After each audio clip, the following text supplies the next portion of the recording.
we're live. Shit. Yeah, I need to get better at that introduction shit. Oh, it's all good. It's all good. Yeah.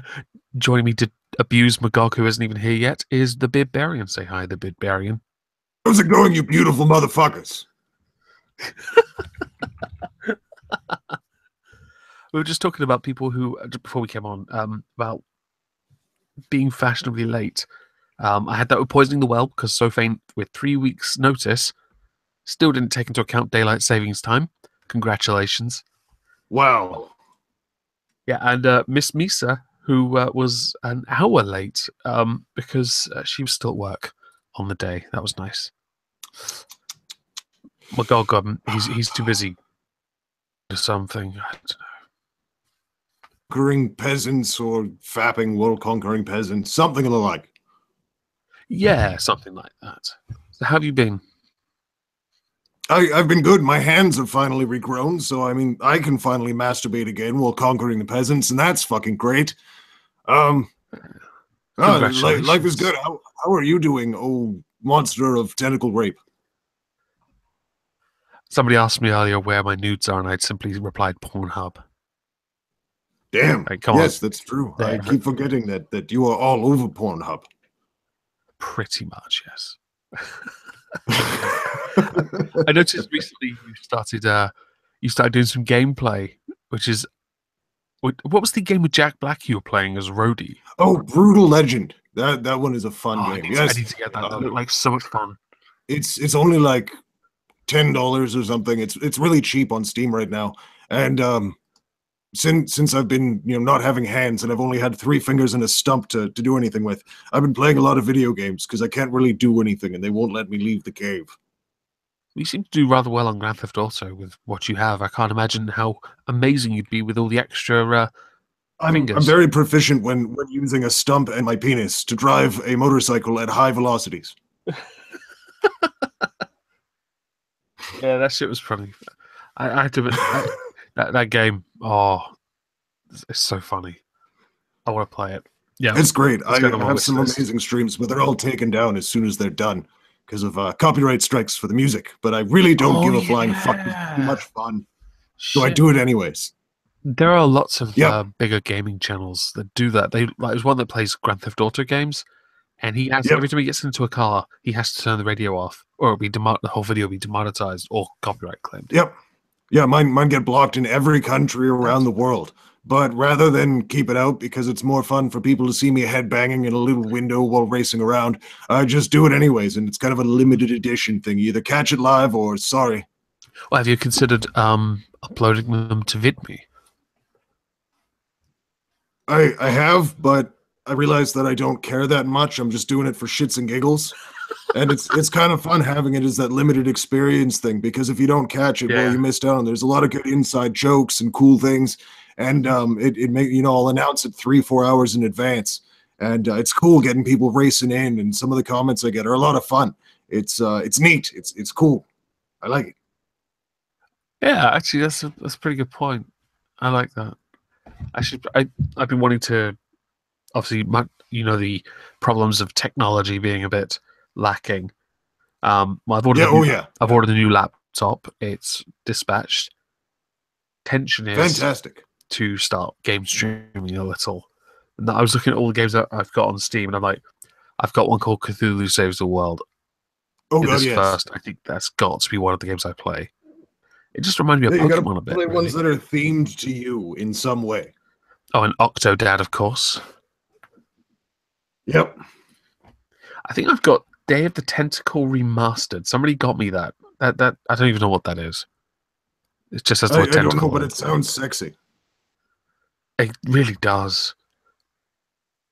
I assume then you're going to be obviously GTA is clearly a very, very savage game with all the fighting and killing. It is. I mean, when you can hop between universes, why not go to one where you can gun people down in the streets to the sounds of Kenny Rogers in the Danger Zone? When in Rome, right? Yeah, getting a partial refund from a hooker. Yeah, I mean, a bit of cash back is always nice.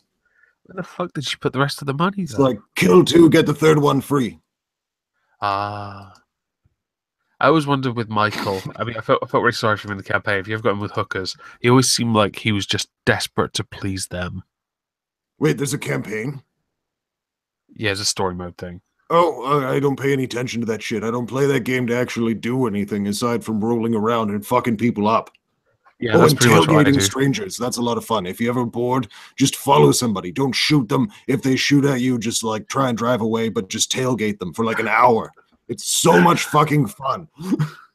I've been on I went to a server a few weeks ago, and only 2 other people were on there. They went to meet up. They were obviously friends, and they went to a pier. And as they were coming off the pier on a motorbike together, they were talking about sorting out a heist. As they did, I killed one of them. And that guy, he's only like a 15-year-old kid. He started crying. And he's like, why'd you do that? He just chases me around the entire map over the mountains in this Zentorno. There I am, trotting along in a fucking Saber Turbo. That is beautiful. He didn't know what to... He kept catching up, but then he didn't kill me. I'm like, he just wanted to shame you for being a murderer. It didn't work. I just felt like killing him again. He couldn't even drive the Zentorno without crashing every 2 seconds. Oh, come on. That's sad. If you're going to go on a vengeance streak, at least learn how to drive so you can run somebody over properly. Agreed. I can't. It's not hard to keep up with the Saber Turbo. Oh, Tablecon says Kenny Loggins. Sorry, what? Is that who it is? Kenny Loggins? I don't know. Oh, yeah, it's Kenny Loggin, yeah.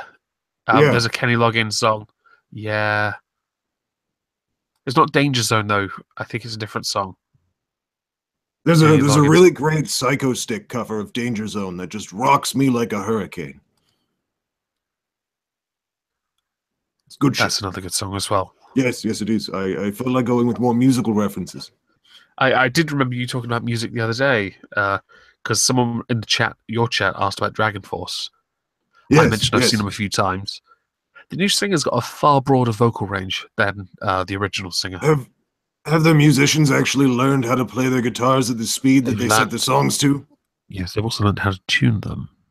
Oh my fuck. Okay, I might actually give them a listen then, because that shit was annoying. Like, my God, I can speed up my songs by 25% too, asshole. Yeah, when I saw them on their 3rd album tour, the one that had the Through the Fire and the Flame song from Guitar Hero. Yeah. Yeah, I saw them then. They were so out of tune. Everyone else in that pit just moshing, and I'm like, I swear these dicks are out of tune. I swear they sucked so hard. This is because they were playing.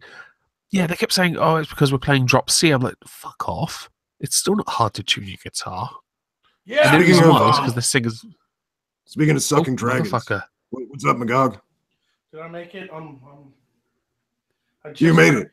I literally just got in the door. It's okay. You made it. You're in time. You are fashionably late. Yeah, I'm not doing. My voice is actually really sore from last night's stream where I was in for 2 hours. So hope you don't mind if I'm just going to be me. Oh, go for it. I'm not going to keep this shtick up the whole time. I, too, am tender and must prepare for side quests tomorrow.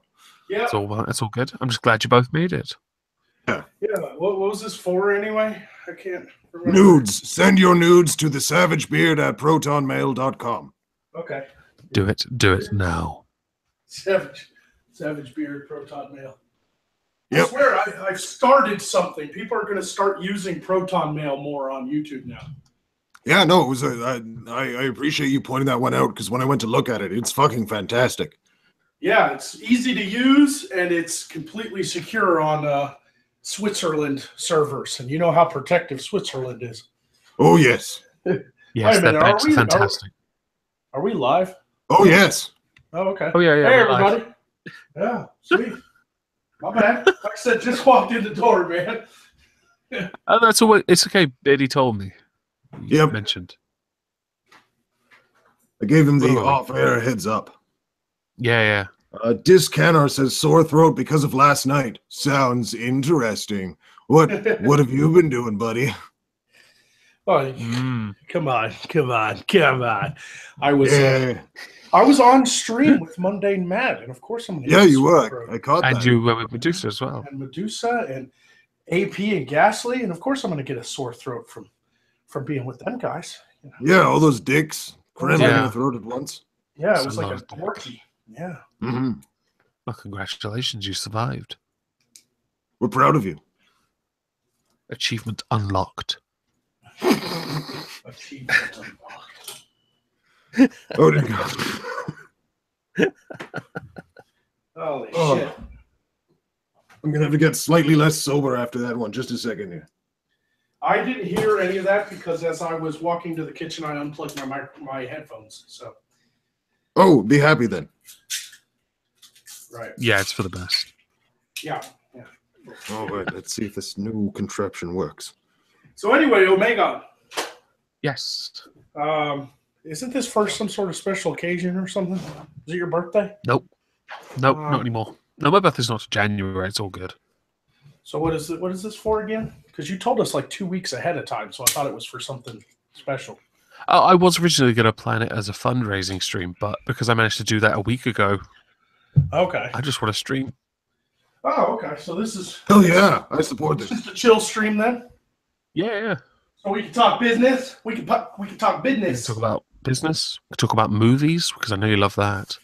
Oh yeah, we can do that too. Yeah. Just trying to get settled here. I went and bought some fucking chicken gizzards. What do you buy chicken gizzards for? Because they're delicious. Fucking gizzards, man. I've never had them. You never eat gizzards? Fuck yeah. No, I've never had them. I don't. This even must be a third world thing. I usually feed them back to the chickens. Cannibalistic nature. They are. They're fucking hilarious. I love feeding chicken to my chickens and just laughing maniacally. I only send them to the third world. Yeah, I haven't even clicked over to the watch link. So if there's anybody in there saying hi to me or whatever, hi guys, whatever. Yeah, sorry, I'm getting situated. Sorry. How dare you? I had some obligations today with the family and stuff. So. I had that yesterday, so I can totally understand that. Yeah, so kind of chicken with my head cut off today because we had to go out to the storage unit, and my parents decided to get a booth at a flea market and sell a bunch of our old junk. Oh.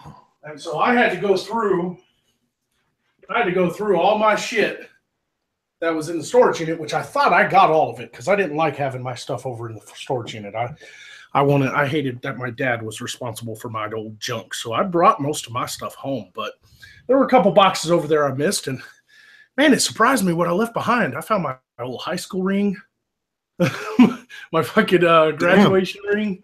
Forgot my collection of Zippos. Oh shit! Being like a hard, yeah. I even have. I found one of the ones that it was precious to me. It still has its original case, the cardboard around it. I never used it, and it was my Led Zeppelin Ziplo. You know, fucking had sweet. Had the Icarus on the side of it, and a couple of my guns were over there. I don't know why. You're one of those gun-toting maniacs, aren't you? Well, they're not real guns. I would never put a real gun in a storage unit. Oh, spud gun then. Fantastic. No, they look real, but they're starter pistols. They shoot blanks because back when I was filming independent films, you know, you can't run around town with real guns giving your actors real fucking guns, you know? Yeah. So if you're shooting some sort of action scene, a small interruption. Yeah, right? So you buy guns that essentially look real. Thexor the Bearded donated $5. A tip for the Wet, the Wild, and the Wizard. Thank you very much. Thexor, my man. Fuck yes. Love that dude. I got my beard zerker. I got my energy. That's probably going to pay for one of the avatar upgrades I'm doing for Halloween costume, which is going to be a Judge Dredd themed avatar. Sweet, you should come on my show. I'm a huge Judge Dredd fan, so I'm going to get Judge in the Carl Urban Dredd costume, but the badge will be Judge Moist instead, of course. Judge Moist, and the Lawgiver is going to be a water pistol because moist. Why is that costing money? You said it's an avatar, or are you putting the actual costume together? Because Christina makes it. She draws it. Oh, you pay somebody. Okay.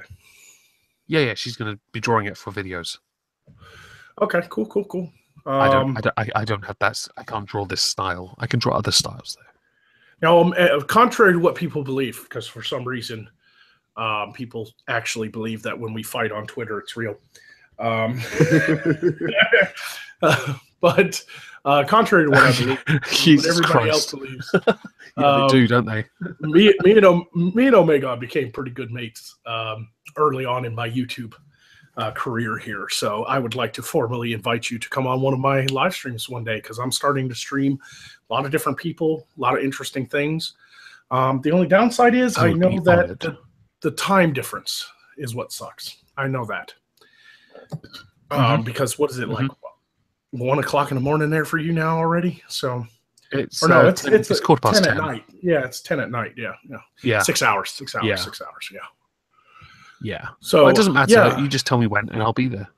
I'm always happy to stream. Well, if it can be on the weekend. And of course, since you've overtaken me now, I need to try and catch up with you on the subscriber count. We were just talking about that last night with Matt and AP and Ghastly and Medusa. Fucking subscriber count almost doesn't mean anything anymore. You know? No, it doesn't mean a thing. You know, like, don't get me wrong. I think it means something because it at least gives you an idea of who the general amount of people that watch you. You know? Yeah, but then retaining the audience is the real key. Right, here. and you want to be able to have numbers and have, like, okay, this is how many people watch my show, so this is what I need to try to do to continue to please them. You know? There are some content creators I know who have deleted their channels only to start a new one because for the number of subscribers they had, they weren't getting the viewer retention. And I'm like, yeah. You shouldn't delete your channel. You should look to try and, well, either do it for yourself or try and find a way to. Yes. Yeah. Well, you know, there is also the people that have had channels so long that there have been people subscribed to them years ago and then just stopped watching or stopped using their YouTube account, but it's still subscribed to them. Very true. And so, like, you've got people like Mr. Dapperton, who I think is an all right dude. You know, I like talking to him. He's a cool dude. We don't agree politically on everything, but it's not like that's a bad thing. We're here to have discourse and everything. And I did do a collab with him, and he's a really cool guy. But you pop over to his channel, he's got like 100,000 subs. But you look at his views. Yeah, like most of his videos got like branded. Most of his videos only got like 8 or 9,000. Yeah. I've subbed him a long time. He originally was called Anarchy Ball. But because Anarchy Ball. His changed. Yeah, that was back in the Gamergate days. Yeah. Back in the Gamergate days. Yeah, I remember. Yeah. You know, but yeah, it blew my mind because I'm sitting there, and even PewDiePie's numbers. Everybody talks about how great, you know, like how he's the biggest star on YouTube. Obviously, he is, and he's got like 54 million subscribers. But if you look at his actual views on each video, it's like anywhere between 4 and 6 million. Now, don't get me wrong, I'd kill to get 4 or 6 million views, but statistically, if you're looking at the percentages, that's 6 million views with 54 million subscribers ain't shit. Really? Yeah. By the way, just to address the chat, someone mentioned Charming Man. Yes, Charming Man did do it, but he wasn't the person I was referring to, just in case he watches this. I'm not talking about you, Charming Man, although I still maintain if you'd done what I suggested, your channel would start growing again. What did you suggest? Well, I suggested he either use an avatar and script everything and stop being so awkward and getting into drama with other people, or just do what he did and that's start a new channel. Because he's losing subs all the time. Well, he kept getting into drama with other people. That doesn't help. That hurts you. Yeah. This is why I, for over 2 years now, have avoided all drama. Avoid all drama. I fucking hate it like the plague. Well, I some drama is actually positive drama, though. So I will admit that sometimes. I watch it and lol in you. No, I'm like, take me and you for an example. Like, I think it's fucking hilarious. Okay. I think it's fucking hilarious. You know? So many of them did not know that it was a joke. Yeah, like they don't even. Oh my god. Yeah. I got abuse. I got hate mail, okay? Even comments on his videos that I left a comment on where he insults me, they're abusing me. You're such a monster, Megan. You're such a monster. A horrible, horrible monster. Fucking terrible. I remember some of those comments where you'd come in there and be like, Magog's a little bitch cunt. And there'd be like 6 replies. People are like, who the fuck are you? You fucking retard. And I'm like, and then we're over here waking up to you guys fighting on my fucking videos in the comment sections. Like, fuck, that shit was so much fun. Yep. You know, and then we're over here on like Discord privately, just be like, "What you up to, man? How's the family?" You know, like Because Magog's been helping me with helping me sort out. Talk to me about using OBS for streams. When I get the new laptop, that's what I intend to start doing for streaming. He's been helping me, do that. Right. You know, I think stuff, which is great. I think it's good when the community comes together, and I'm working with a great set of people here. Vamp, at AP, Ghastly, Free Press to Kextan, not Beardbarian. He's an asshole. He didn't sign a contract. I'm not disagreeing at all. I am a huge asshole. No, I've really enjoyed it. I've really enjoyed it. And now I'm in talks. I'm in talks with Matt to maybe get a stream going about movies. Maybe you'd like to be a part of that, Omegon.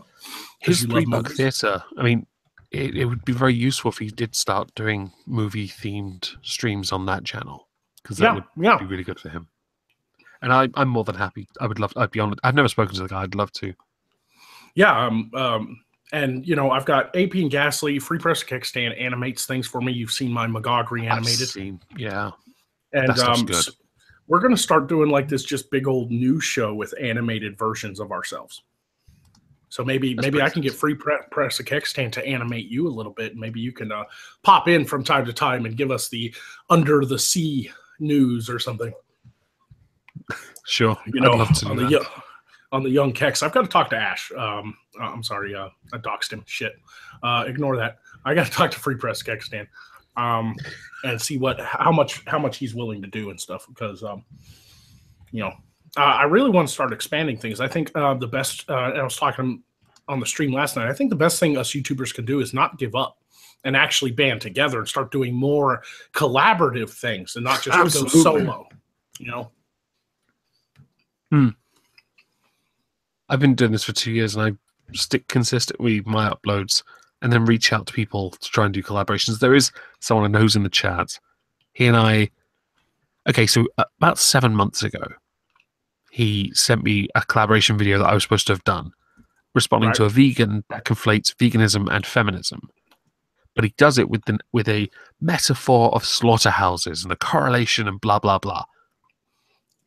Because that computer with the video on got broken, it took me forever to get the video back. I've got the video. I've just haven't got round to making this video yet. And Red Robot's in the chat. I know he is. I saw you there, Red. So I am working on that collab. It'll be out eventually, one day. Right. 12th or never, probably. Just wanted to interject and add that. Call Me Oz asks, when are you going to continue the lore? And I have an answer for that, but it's going to take some. Right now, because I'm in school, I've already got such a full schedule. It's really hard for me to write this stuff. And that's why we stopped doing it on SideQuest. It's just getting really hard for me, both me and Beardbarian, to write these stories and read them. And then we started to notice we were getting a drop off on audience members when we started reading these stories, because only certain there's just a couple of hardcore interested folk, and most folk just be funny assholes. And don't get me wrong, I want to do it, but I think that the reason there's a drop off isn't necessarily because there's no interest in it. It's just really boring to see two guys just reading from a page. Yeah. So what we've planned on doing is, in the future, once school kind of calms down, we're going to put together actual videos telling the lore with music and visuals to make it more interesting. Like artwork will pop up and show the characters interacting in different parts of the story and stuff. Hell yeah. Not fully animated, but kind of like that storybook vibe, you know? Fuck yes. And so I've even played around with writing just the full novel, you know, maybe taking 2 months off entirely next year sometime, and just writing the book. I guess I should also say for anybody who did like the lore and caught the first episode that wasn't actually side quest where we did lore readings, the story that I was reciting that got cut off because of connection and because of Poe being a dick is actually re-uploaded with some cool art made by Mrs. Beardy on my channel as the Tale of the Winter's Wake. Fuck Poe. Fuck Poe. Hey, fuck you. Actually, Poe's actually gotten quite more popular over the past couple months. And I'm really happy for that because I so enjoy doing Poe. With the investment into Midnight Dreary and everything, yeah, that's good. Yeah, I hit episode 23 this weekend with Midnight Dreary, and it was a fantastic success. It was one of the better Poes. People were loving it. It was a great story. It had this moment where Poe was just like, I would have burned something down.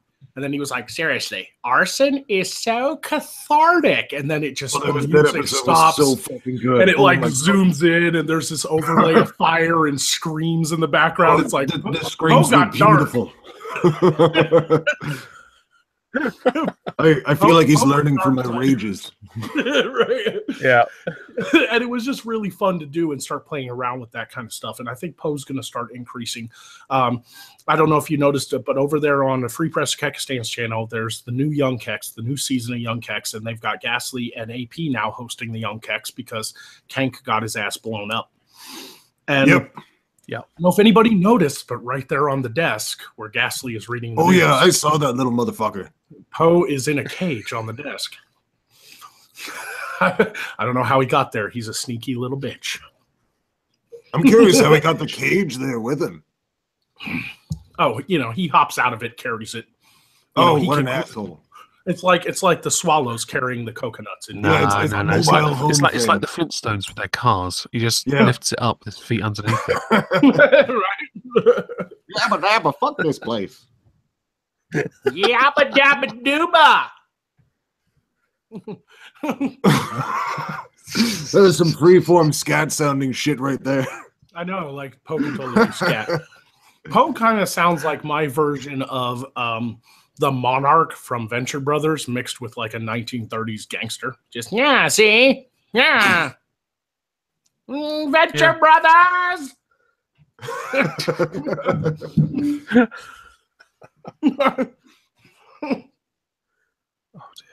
Oh, titty sprinkles.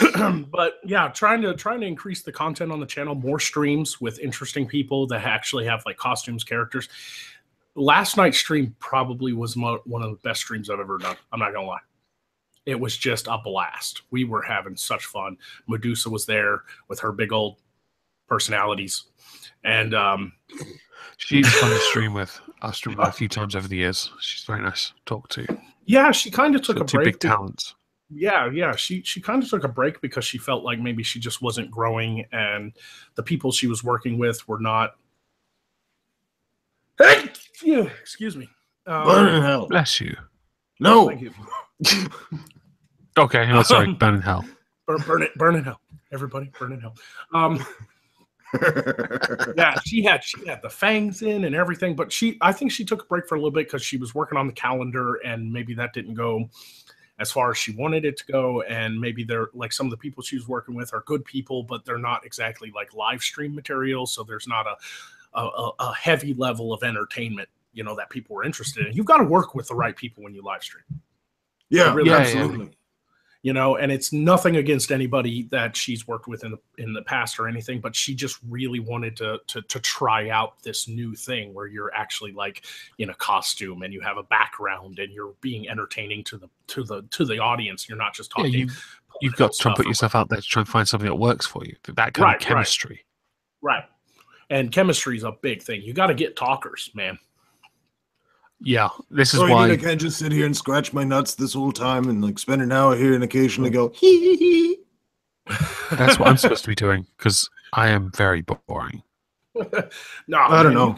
You carry on a conversation really well. You have the voice that I would love to use for like one of my characters because in a it's just porno. that- I'm so damn it. I knew it. I was about to say, I'm so glad she didn't say porno in the fucking video.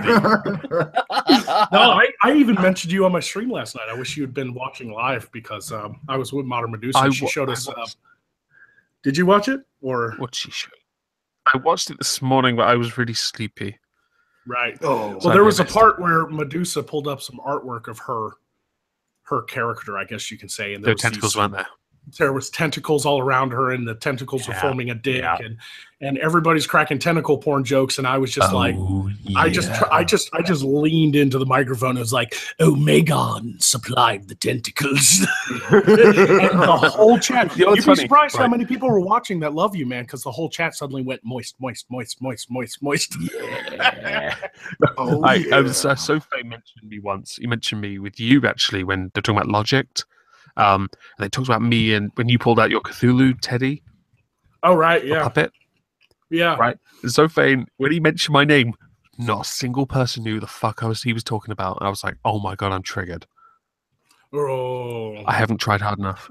I just wanted to be noticed by Logic once. Yeah, no, you gotta get out there, man. You gotta get out there. You gotta suck some dicks. Suck some mean dicks. I really need to suck some, yeah.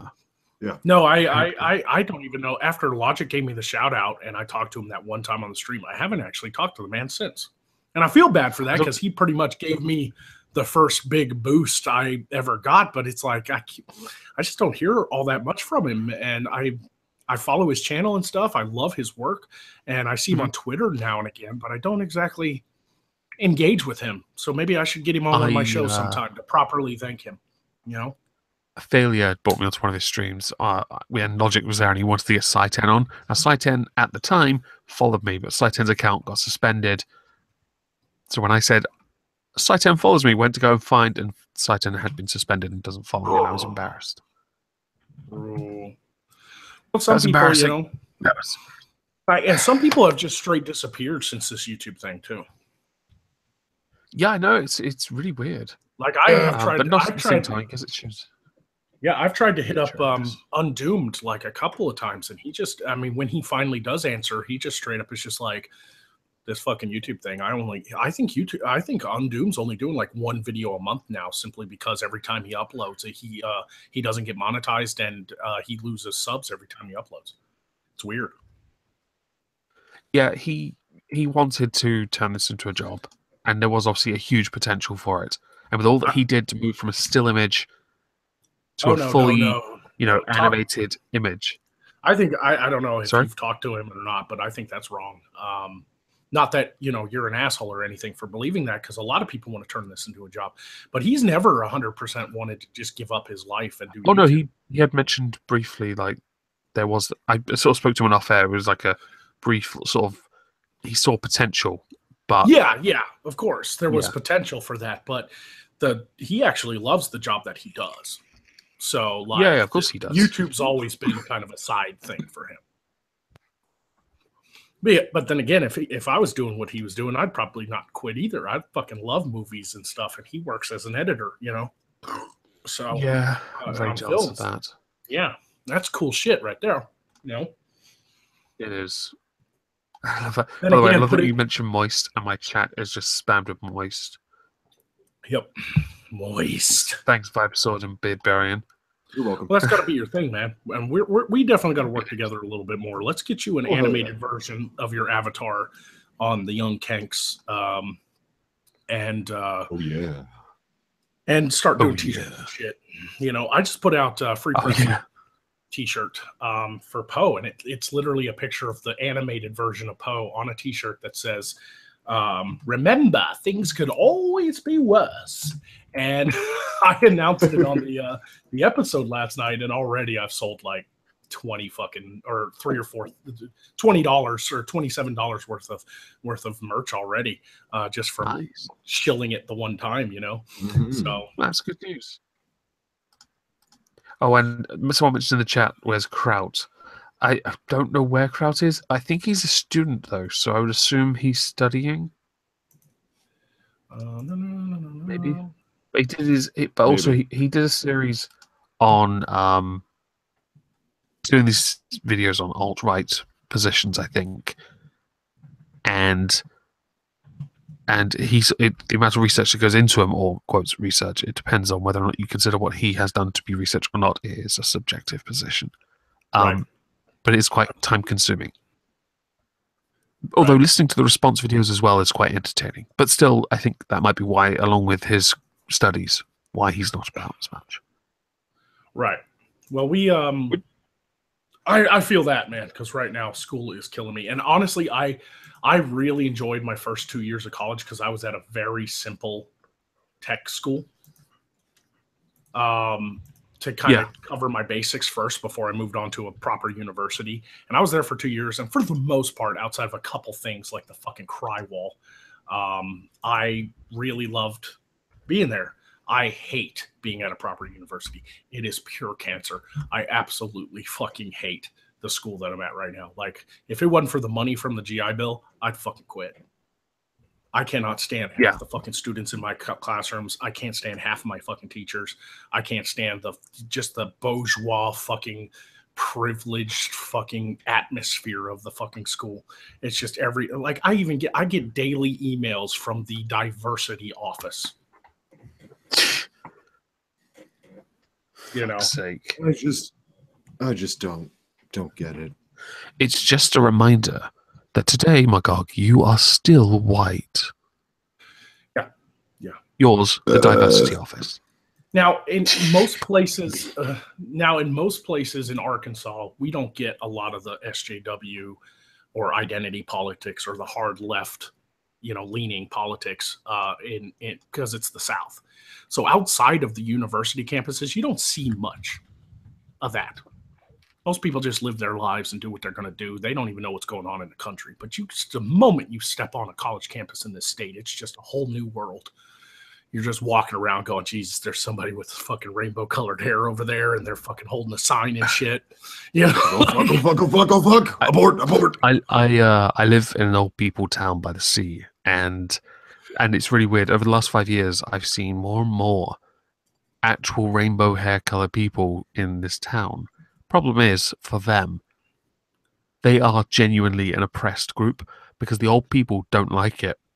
So they will verbally abuse the fuck out of them in the high street. And it is good. If I'm in town tomorrow and I see it, I'm going to record it because it's so fucking funny watching these rainbow-haired muppets get triggered to shit when an old person tries to hobble over to them with their Zimmer frame and tell them to take that hair off. That is fucking back beautiful. In my day, you're lucky to have one color and a perm. Okay. I'm looking forward to this footage. I might masturbate. I'm not sure. I would do it myself personally. I think it'd be. It depends on if they cry or not. If they cry, well, then I'm done. I mean, if they don't cry with the old person doing it, they sure as hell will if I do it. Right.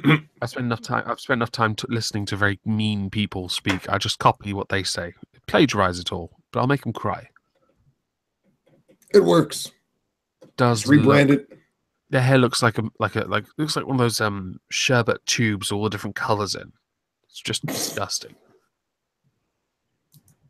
Or like Lucky Charms. It's a very new and very strange culture. I think it's worse than the hippie movement. Yes, by far. Oh my god! But with the same level and strategy of indoctrination. Yeah, but I can still at least see the appeal of the hippie movement. Fucking free sex and drugs. Yep. Who doesn't want that? It was fun. But the progressive movement, this PC identity politics movement, that's based in Marxism. There's nothing fun about it.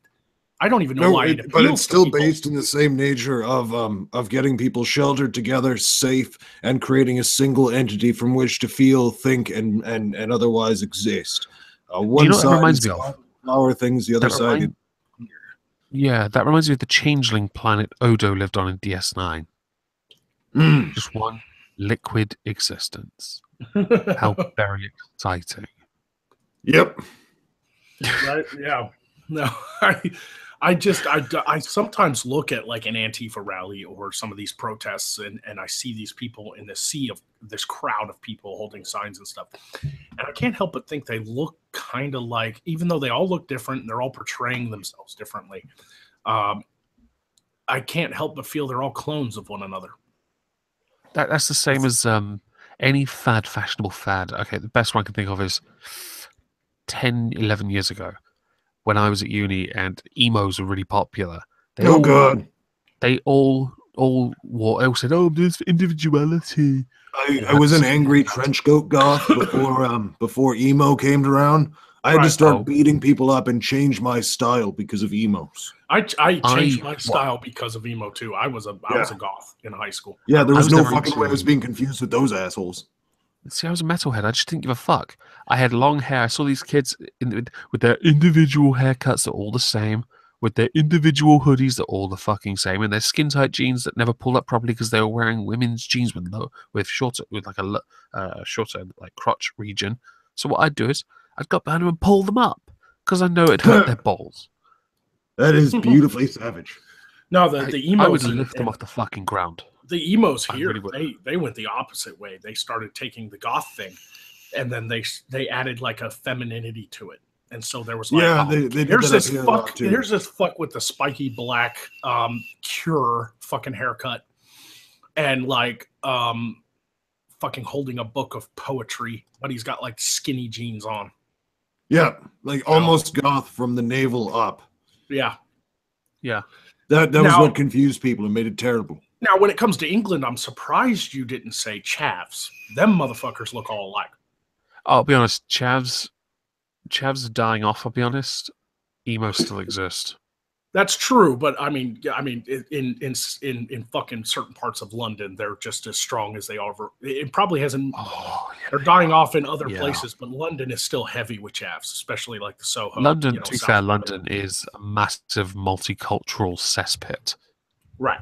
Right. It's a petri dish. It really is. It really is. And it needs, it's a public urinal trough. We need. You know what London needs? Another great fire. Yes. And Beardy fire. shall be its name, and I shall rage from one side of the aisle to the other with my cleansing flame. Exterminatus. You know what? In my opinion, architecturally speaking, strictly out of like any kind of social context, just looking at the architecture, that fucking one building in London that's shaped like an egg is a beautiful building. Yeah, it's a beautiful building. Speaking strictly architecturally, but outside of that, I seen that thing and it's like, that doesn't belong. It doesn't. It looks like a giant's butt plug. Right. It's like it's more out of place than the eye is, and the eye is like, why y'all got a big ass Ferris wheel next to Parliament? Like, yeah, I know. I know. What is it? A circus? You imagine if a giant sits on that butt plug and then laughs. That giant's not going to have a nice evening. No, of course not. Of blood. And blood has a nice ring to it. That should be a like black metal band. Now that building would look okay in a place like Dubai, because like Dubai took this really interesting architectural turn and started using really interesting modern technology. It's very contemporary, isn't it? Yeah, it's very contemporary. And I could totally see a building like that in Dubai, but set in the middle of London where you're like, there's this big giant egg, and here's a Ferris wheel, and here's Big Ben. London retained centuries of history. Right. And instead of replacing it, built around it. It's why most of our London's roads aren't drivable, because they're built in Victorian times. And before, of course. So you've got all these old buildings and nobody can drive anywhere, but there are still fucking mountains of cars parked down the side. Shit. Why? That's because you can't drive your fucking cars, you stupid cunts. Why don't you just get Uber? Oh wait, we banned Uber from London. And I think it's also fucking sad that out of all the actual history in your country and out of all that actual history in London, this very rich and colorful history, the most significant tourist attraction right now in London as of since 2013 has been that goddamn half a cart sticking out of the wall at the 9 3/4 platform in your fucking train station for the Harry Potter. You know how they God. I don't know why. Like, out of all the things that you could see, more tourists are going to take pictures of that motherfucker like they're going to Harry Potter land. Before they put that like there, do you know how many people actually crashed into it because they thought they could get through? Oh, God, yeah. Like, it was a surprisingly high number. Yeah. You know. Well, we were talking about that. Yeah. We were talking about that on another stream. Ever since Harry Potter, there's been like a black market owl trading thing. Like, people are buying owls on the black market. There's like a whole industry of fucking owls now because of Harry Potter. People are buying fucking owls. And they don't realize how to take care of these fucking creatures. You know, these are nocturnal birds of prey. They are not to give to your 9-year-old kid. No, that's very true. Owls look all gentle and stuff in the cute little videos. Owls will fuck you up. Owls will fucking tear your finger off if you piss it off. Like, they don't realize how sharp that fucking beak and claws are. I've had when I was a little boy, I went to a zoo and we had to wear leather gloves, and I was like, I'll do what I want. No, that was a mistake. Huge mistake. Those puncture marks were deep. Oh, yeah. But it was lovely to pet the owl. Not so lovely that the fucker, like, the pincer grip. Oh, my life. Oh, yeah. Oh. It hurt worse than being bitten by a dog. It just, no. You know what's scary is to see a bird in real life that's almost as big as you. Yeah. There is something terrifying about that. I remember going to the Little Rock Zoo, and we had a bald eagle that they were nursing back to health because it had a broken wing. And she was gorgeous. She was gorgeous. This fucking bird stood like 4 feet tall. Yeah, they live and breed where I live. They're everywhere out here. I'm eventually going to capture some really cool videos. They're a massive fucking bird. And that's like nothing compared to like the golden eagles in Australia or whatever, New Zealand, that like literally pick entire goats up off the fucking mountainside, you know? Like, yeah, no shit. Fuck. I'm slightly jealous because around here we have bats. We don't have owls or eagles. Oh, we have tons of bats here in Arkansas. Yeah, we got them up here too. The bats here, these are pretty small. I mean, I could hold one in the palm of my hand and it'd still be room. Oh, yeah, they're pretty small here. It's not like we have those giant fruit bats in Australia. Those are the biggest bat in the world. These ones are adorable. You could cuddle these and they wouldn't do anything to you. Most of the bats in Arkansas are a species of bat called a thumb bat. And they're literally full grown. They're the size of your thumb. Their body is the size of your thumb. They are the tiniest little cute things. Unfortunately, it is illegal to own a bat as a pet in pretty much the entirety of the United States, unless you're got a special license to breed them if they're like an endangered, you know? And so you can't own a bat because, unfortunately, bats don't make very good pets simply because they don't do well in a cage. You have to give them room. They got to fly. They got to hang from ceilings and shit. And they're actually really, really, really social creatures. And so you can't just have like one bat. It'll die of depression, you know? Like, I've been in a zoo enclosure long ago when I was a kid with bats, and there was at least 20 in this thing, and it was amazing. Because obviously they're all upside down, huddled together. One little alert, and they're all everywhere, flying all over the place. But they're brilliant. Right. They're adorable too. I saw a video recently where, like, I guess a peacock escaped from a zoo or something, and it just decided to make its home in these people's backyard. And it just never left because they're highly territorial. So once it found like a good water source and food source, these people were just like, they built a bed for it to sleep in. This fucking thing's like hanging out on their patio. That's pretty cool.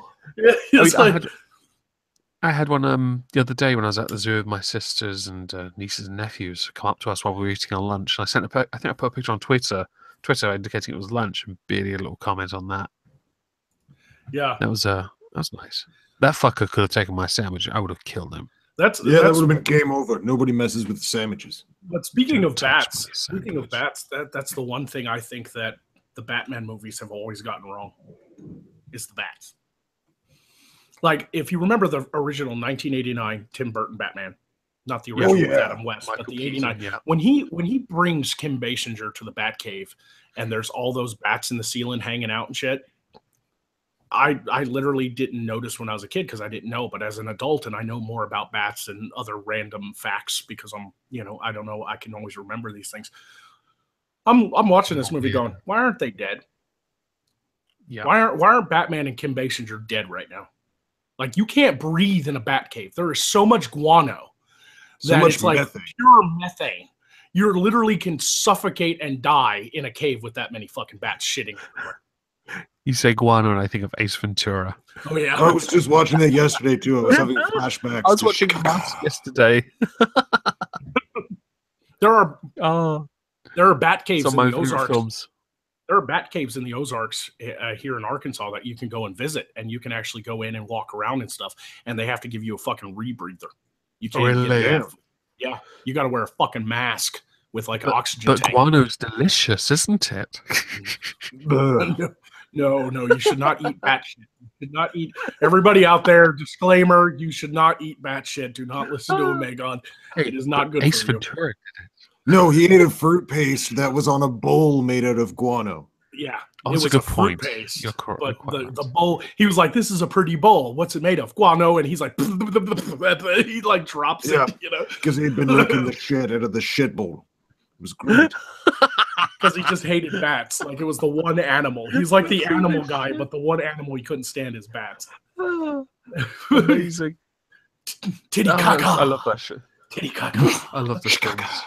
I love my favorite part of that whole movie, even though there's a lot of great scenes, especially the spears in the leg, you know, all that stuff.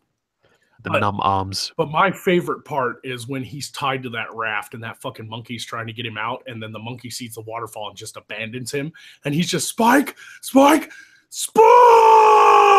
he's even like going over the edge. I just love it with the arms flailing when he's all numb. That just has me. Oh yeah. 3 darts is too much. Or when he comes out of the ass of the rhino because his fan stops working. Oh god, and he gets all hot and sweaty. See, that movie is exactly why I'm trying to bring back slapstick comedy. Oh, that shit's amazing. Well, actually, we need more of that shit. Yeah, I think one of the I quite like some of the comedy in The Mask. That film. Yeah, I watched it yesterday.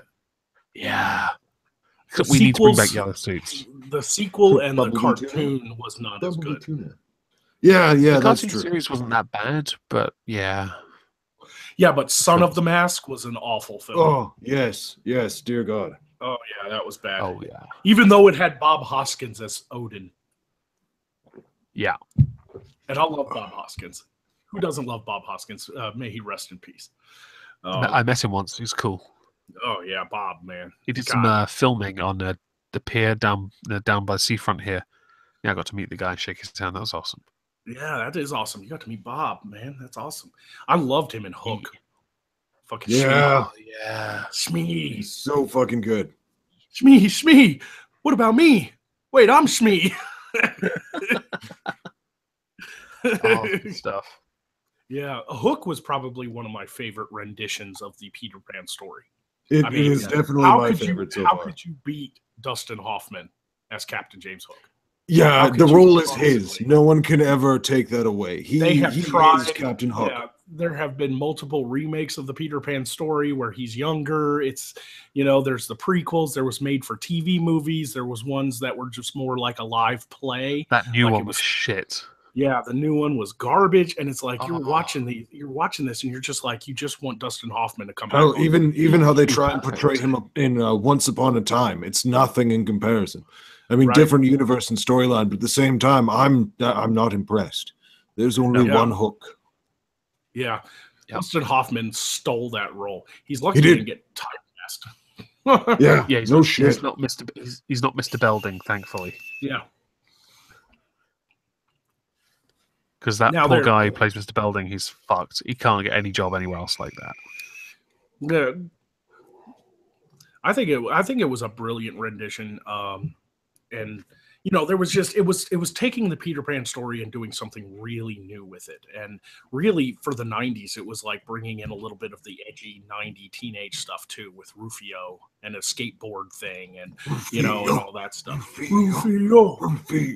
Fucking amazing shit. That motherfucker inspired the shit out of me. Yeah. That film was the first film to make me cry when he died, as I was a small child.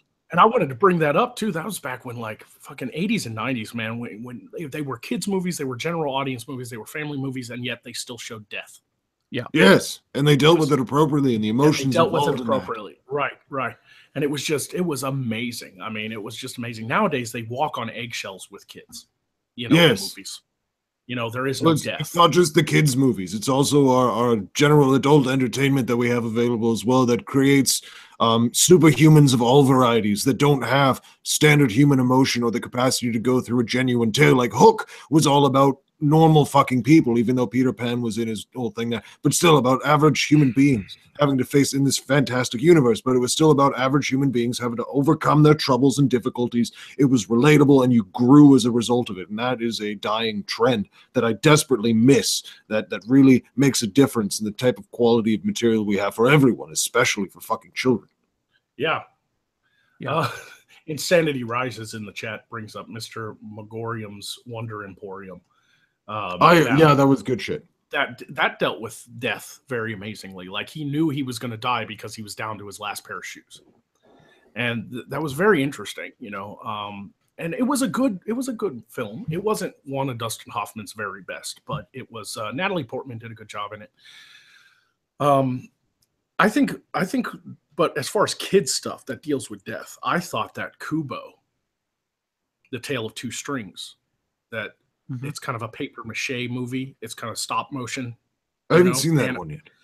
It deals with death in a very good way, and it is classic Japanese fairy tale.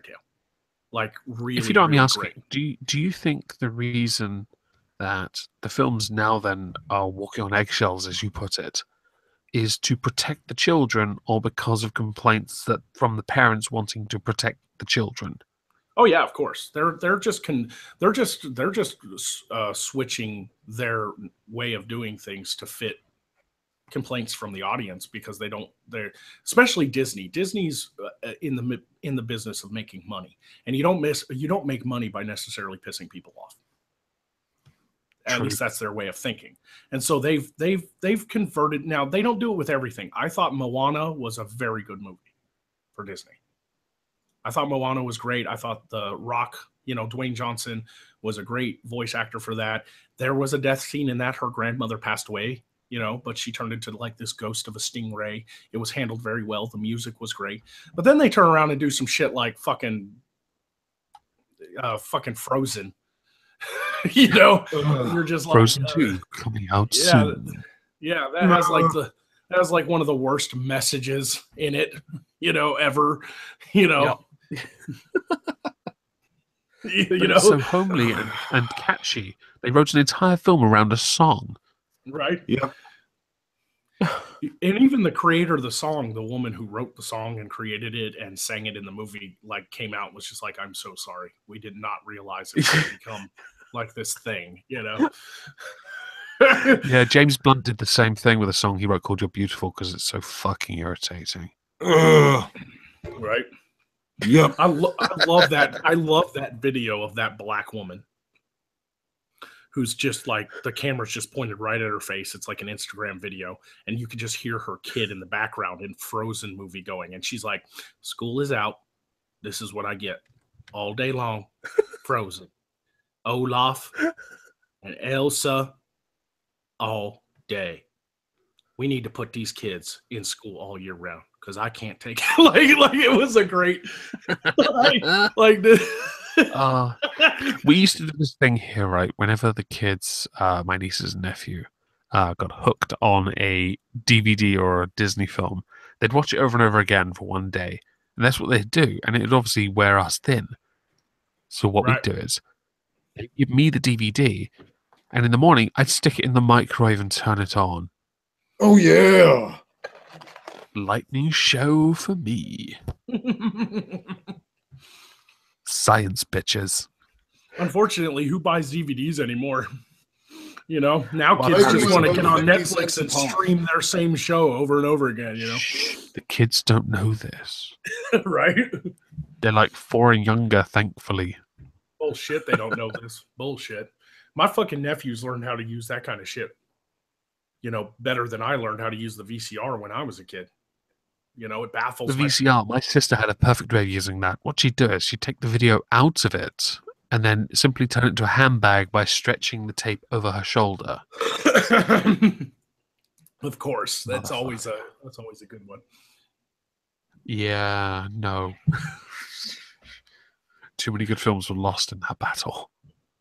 Man, I still remember my VHS collection. My sister was the same way. When she was a little girl, she could not get enough of Little Mermaid. She would literally watch it all day long, every day, all day. When I was a kid, I had some blank videos, and I would record wrestling events, and then I'd record over them and I've still got those videos in a box in the loft. And you can still, because of how many times they've been used, see echoes in the taping of previous events. Yeah, just little you get to see marks. That. Yeah, and I loved how Kung Fury did that. Like in the middle of the movie, it just kind of goes fuzzy and you see something else underneath it for a split second. Like they made it this total like retro VHS look, you know? And I fucking love that little 30-minute short film. I love it. He's like, where am I? And you know, or like he was like, what time is this? Because he went back in time and she was like, this is the Viking Age. And he goes, oh, that explains the laser raptors. What? Yeah. It's just the best fucking random exposition. It's amazing. It's brilliant. It's Viking times. That explains the laser raptors. It is a raptor with laser fucking guns on their heads. History lesson, everyone. Yep. I can verify. I showed up during the Viking Age and there were laser raptors. I love that part where the two Germans are like talking about their mustache and all of a sudden he's there and he's holding a tank and he's just like, "Tank you," and he smashes the tank over their heads. It's like this entire tank. Lasers on a raptor. You and I both know that was a beta test by Dr. Evo. Dr. Evo. Yeah. No shit, man. That was freaking lasers. You know, that when they did the test footage for that and released it as kind of a trailer and then did the GoFundMe to fund the actual project, it was by a production company called Laser Unicorn on YouTube. And they just wanted to do a 30-minute funny thing, and they wanted to raise, I think, $200,000 to shoot the short film. They hit 2 million within like 3 days. Nice. Because people just saw that and was just amazed by, like, they wanted to see it. And with that much higher budget, they were able to get like David Hasselhoff to do the voice of his car, just like Kit. And David Hasselhoff even did a music video for it, and it was straight from the 80s. It was classic, you know, it was classic Hasselhoff, man. He was fucking singing, and he had the fucking 80s leather jacket on, and oh my God, it was great. Oh, let me guess. He was singing the Berlin Wall down. No. It was a whole song for that movie and stuff, but it was fucking great. It really was. You gotta watch that music video. I still lol at the song he did. Why don't you get in my car? It wasn't even that. I just, oh my God, it was so tacky, but I can't believe he did that. Right? Oh, balls of steel. Kung Fury music video. I am curious to see how many use this Kung Fury. It was two years ago now. That's how old Kung Fury is, and it's 30 million views. David Hasselhoff, true survivor from Kung Fury. I can love this fucking shit. Yeah, 30 million views is good. Yeah, over almost 31 million views. It's like 30,897,000. I mean, it's 100,000 away from 31 million views.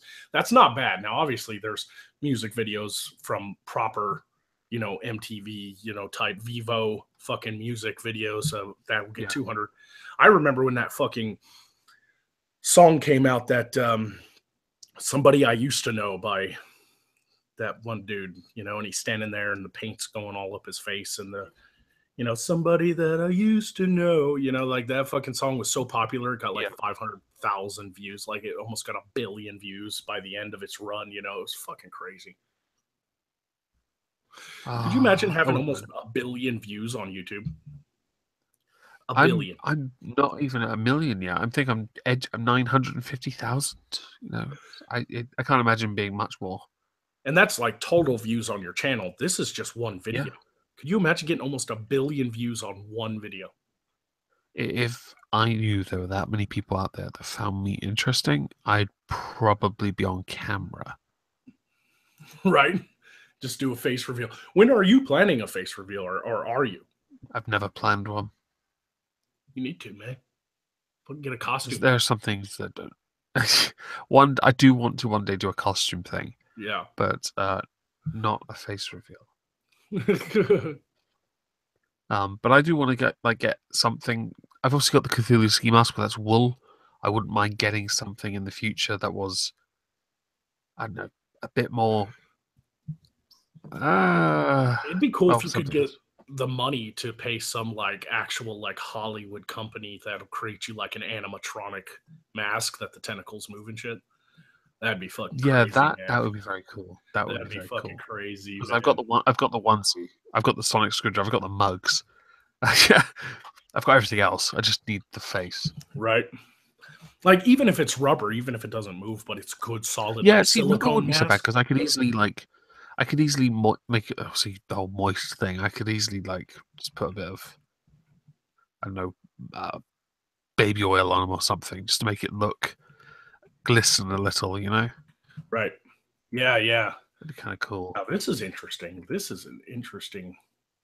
Wow, that's kind of cool, actually. Man.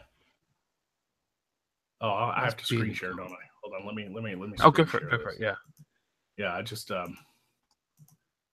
screen present. I'll present you to everyone. Look at this fucking mask, dude. Whoa! Holy shit! That's fucking awesome. And it's silicone, so that is nice. it fits tight to you, so you can actually talk and your eyes show through and everything. Like silicone masks are like the best. They're thousands of dollars, but they're the best. I'm waiting to pick up some silica gel so that I can start carving out molds for my goblins and orcs and shit. That's like a jellyfish undersea creature thing. Look at that. Look at that. You've got a little goblin near the ood underneath the image, third from right underneath. Third from right. Oh yeah, yeah. No, that's a. Got the ood, but two next to it. Oh, look at this one, dude. Fucking hell. If it could be blue, if we could do it blue, we could paint it. Yeah. Look at that. Look at that. Airbrush the shit out of it. Fuck yeah. Put some sunglasses on that motherfucker. I love the name, Creepy Squid Mask. There's nothing creepy. It's natural, okay? Yeah, that is total Omegon right there if it was blue. Like, that's fucking great. Fuck yeah, I need to find visit the actual site. Let's see if it's for sale. Let's see how much it costs. Let's see how much it costs. Oh, come on. That's just a blog or something. We want to buy the motherfucker. Oh, is it Steam? Is it thing as well? Oh, Cthulhu Cultist, they called that one. Oh, shut up with your fucking ads and shit. God damn. Oh, it's leather. That makes sense. Yeah, okay. I was wondering how it was holding that sculpting, but that makes sense. Yeah, if it's like leather. Well, we got this goblin mask up there as well, if you noticed. Mm-hmm. Oh yeah, there's some cool stuff. Oh, those teeth are very strange. Look at these fucking weird. Mm-hmm. See, silicone masks are expensive. There's a new YouTuber that we're hopefully going to get on the show. His name is Bazoos. He's fucking amazeballs. He's a demon of minor aches and pains, and he has one of these silicone masks. So like when he talks, the mask talks and shit. Oh, it's really? so tight fitting and stuff. I can't wait to have him on the show. It's going to be so cool. Yeah, he sent me a really cool video audition. You know, and let's people are wondering how to get on some of the character shows. That's how you do it. Make content. Yeah, there's a vagina mask with a butthole. Ooh, nice. I should win that. Present to everyone. Hang on. There we go. There it is. That's the good. Open up. Animal mask, zombie, funny lit man. That's great. Look at it's a clam. It's a clam mask. Oh my god. Okay, I do need that. It's $15 for scientific research. Everyone, donate to Super Chat. Oh, I need to wear that in an episode. Let's raise $15 to get this right now. Oh my god. We need $15 at 74 cents plus shipping to get the giant vagina clam mask. It's so fucking fun. Oh, it's so perfect. A mortal mask. I love that it's between Pennywise and some other dick. Yes. Products. See these guys, they make some fucking. I've checked out this site. They are amazing. Yeah, they make some great shit.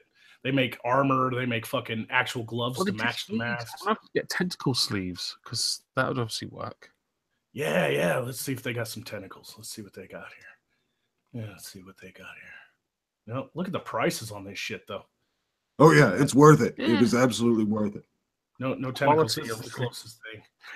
I'm sure if they had a custom order, they probably could though.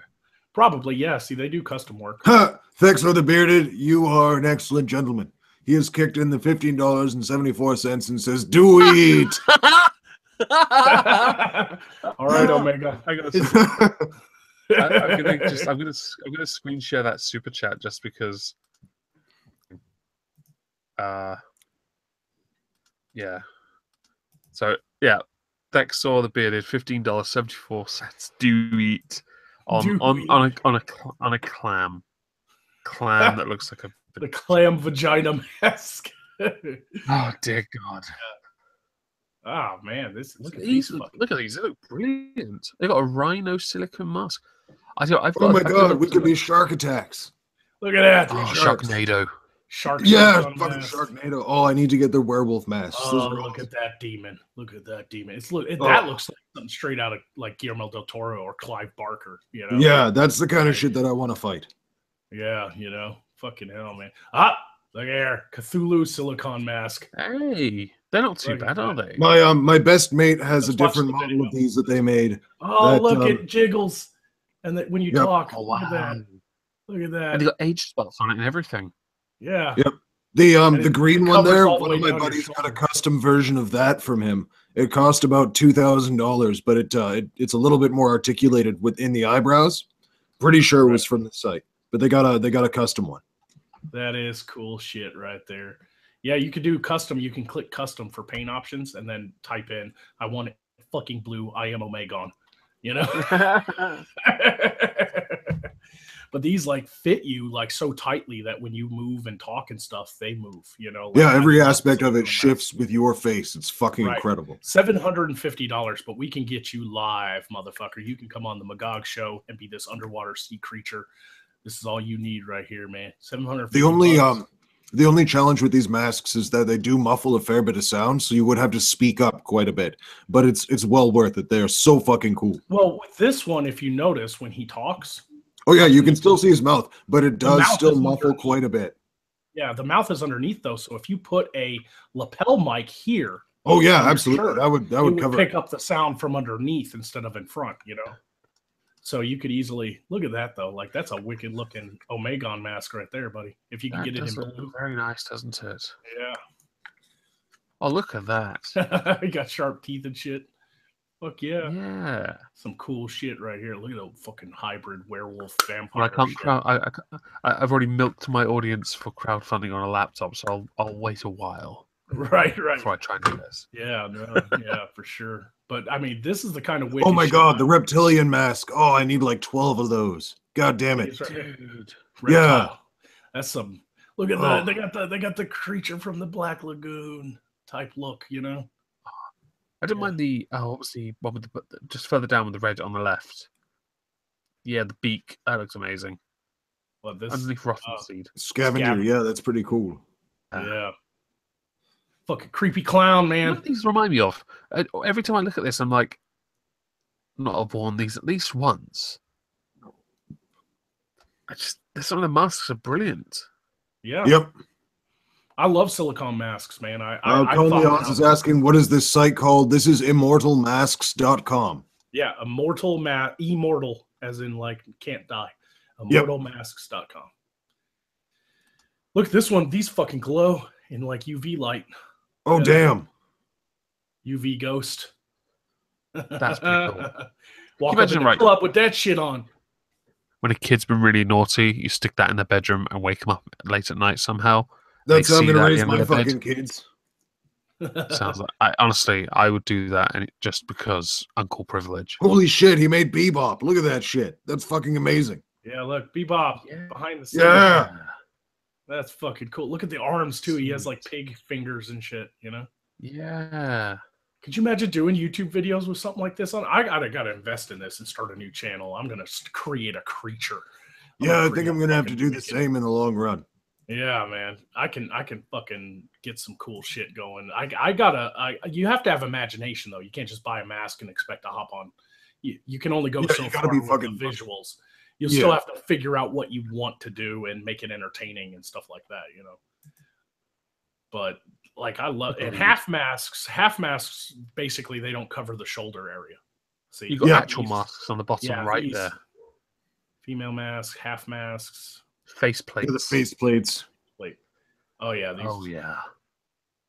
Look at it. Jack-o'-lantern. Oh look, it's Mr. Dapperton. Yeah, Jason Voorhees right next to him. It's the villain from fucking the new Hercules on the left there. Yeah. You got the Sub-Zero style mask. Yeah. Yep. You're over here. You know, that's Scorpion. They're both the same. They're literally just different colors. They're literally the same. One produces, one does ice, and the other has some stupid shit. Whoa, Megan, chill out. Triggered. Let's see what the armory has. Is that being triggered? Just announce triggered. Look at this fucking Titan armor set. It's like a whole. So when shall we be expecting the Beardbarian to acquire armor worthy? Yeah. Oh, I've got to kill somebody and loot it off of them. That's crazy? The thing.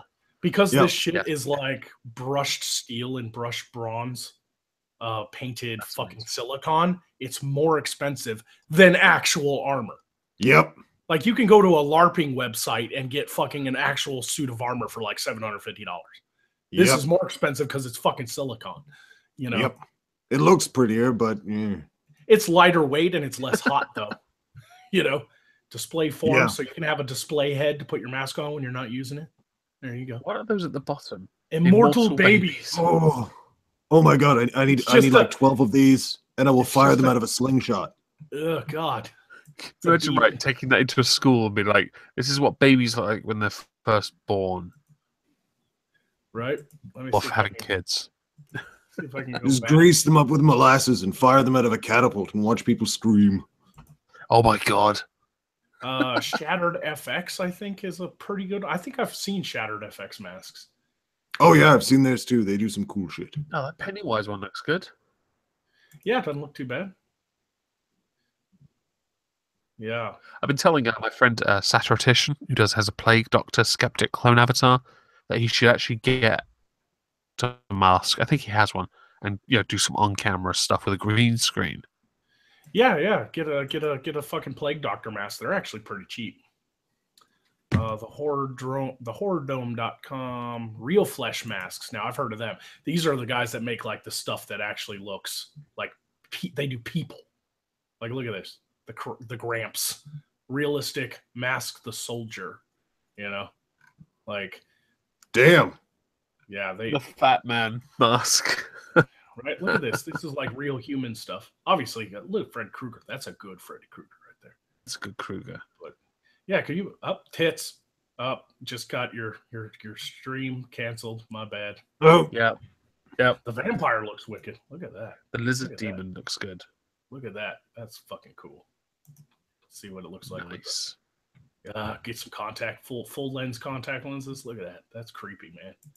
That's some cool. This is some Halloween shit right here, man. This is how you do Halloween right. You know? Yep. This is how you do Halloween. Oh damn, right. That lizard demon is awesome. Yeah, it is. Let me go back. Hold on. The masks. Go. Lizard demon. Oh yeah. Yeah, that looks like a dragon mix. Very Star Trek. Yeah, that is very Star Trek. I like it. Very nice. Put him in a red shirt would be perfect. Oh, look, they have one that comes with horns. Hey, now that reminds me of Star Wars. Look at that. Yeah, one of the Jedi Masters. I don't even know now if your audience is being entertained by this. We're literally looking at Halloween masks. There are still 60. Call me Oz. This one, what's this site called? This one's called realfleshmasks.com. real flesh masks. Basically, all I did was type in silicone masks in Google, and you will get all these websites pop up. So, yeah, I love that. Okay, so at the top here, you've got Pennywise, a vagina, and then another face. But in silicone masks, there's the top 3 that come up. That's amazing. The pussy mask. You know, since Thexor gave you the money, you now have to buy the pussy mask. Because I'm well channel. aware of this. You now have to order this fucking pussy mask. I'm sorry. I'm well aware of that, and I will of course do that. Now that is a deep. That looks like our boy Bazoo's, doesn't it? It does. That might even be the one. Yeah, that might. That's even be amazing. The one. Whoa. That's Halloweeny. Shop in stock items. So this is just in stock. Oh, this is actually the site that my buddy got the custom version off of. I was wrong. It's in the monsters section. There's deep spawn silicone mask for $800. Oh, it's like a Deadwood one. It's got a longer like hangover in front of the face. Right. Deadwood one further up was pretty cool. Which one? Deadwood. Oh, yeah, it's like a tree ent. That's like evil Groot. That's evil Groot right there. That's Groot when the teenagers just got worse. Right. After doing a little drug muling. The larva. Oh. Okay, those are just what they have in stock. So, like, obviously, if you order one of the ones, if you look at all their stuff, you have to pre-order it. Shop all masks, and then, like, obviously, if it's not in stock, they have to make it. So, Abaddon the demon, that looks pretty cool. You know. Oh, look, statues. They look like marble. Can you be a moving statue? Apollo. Oh, nice. Cyclops. Oh, yeah, that'd be wicked for a little beardy adventure. Get like a really big dude. Oh yeah, fuck yeah. Play a Cyclops. Be a Cyclops. Like get the biggest motherfucker you know. That's like fucking 6'10". You know. I do know some big motherfuckers. I'm only 6'5". Sorry, I'm 5 inches too short. Here's an interesting one for you, Omegon. It's deep spawn. That looks cool, doesn't it? Yeah. I like the other one with all the shorter tentacles. It looks a bit too rigid. Hey, look, blue. Yeah. Yeah. If you can't get one in blue, fuck it. I'm having 3 tentacles, not 4. Enter specifications such as paint. Here's the side view. So yeah, he's customization. One word: moist. Moist. You can get the deep spawn silicone gloves. They have like suckers on them. You know. Yeah, unfortunately they don't. Yeah, we have to like find one of these sites that might want to do like if you send them a picture of your avatar, if you were able to raise the money, send a picture of your avatar and be like, just recreate. A lot of them will do it. It just costs a lot of extra money, like an extra $1,500, because or they'll be like, okay, but we're going to sell a bunch of versions of these, and you have to give us the rights to it. Now that's a wicked demon because that's that's fucking sweet. I was looking at that one and thinking, damn, I need that. No, that looks like the demon from Little Nicky. Yeah, basically, essentially, it's the Krampus. I want that to be the djinn that I have to battle against in one of my episodes. That looks like pretty much exactly what I was thinking, except color it purple. Right. So you're kind of going with the Wishmaster demon. It's going to be a nightmare sequence, so everything's going to be a little bit twisted and aside. Like I'm going to be playing every single fucking role in that episode. It's going to be hilarious. I think this would be a better djinn because it has the horns. Oh yeah, all the horns there. Yeah, and the much bigger elongated earlobe, so it kind of looks a little. I'm probably just going to be using like hand placed prosthetics because I've got more of those already. Oh, cool! Yeah. But I would love to get one of these cool masks. I have the parts. I have the ears and the horns and all the things sitting on the side. Yep. Well, there's the Night King right there. I could fap to that. Oh yeah. There's White Walkers. Are there any here you won't fap to? Yeah, the clown kind of is not my thing, but aside from that, yeah. Here's one for the ladies. This is expensive, probably because all the hair. Is it because it's hard to maintain a boner with something that's supposed to entertain children? Yes. Right. That didn't take you any time to figure out at all. I'm glad. I feel like a genius right now. I am trying to find like the perfect fish monster mask though, and I think that one from the previous website that had. See, here's the deep spawn again. Yeah, that's the one that my buddy picked up. Yeah. Yeah. You need to get that other one. That one looked wicked. Yeah, the other one was fucking badass. SPFX now SPFX. I know these guys for sure. They've been on like. They do some cool shit. Yeah, they're the ones that kind of hosted that like massive haunted house out in California that like everybody fucking went to and loved because it was all this level of special effects. You know, Lucifer, vampire. They have a more limited choice though.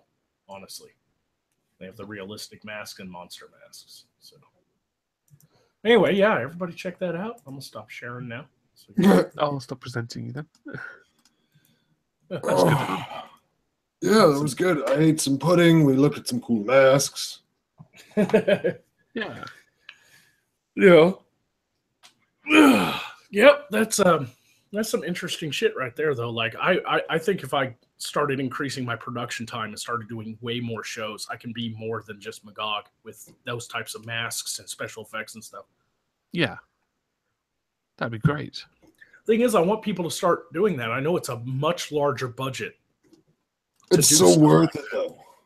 But we need to start making YouTube a place where people are like, this feels, it's still low budget in like comparison to Netflix or Hollywood or whatever, but it's still a higher budget than what they're used to seeing on YouTube, and we could get a big draw from that.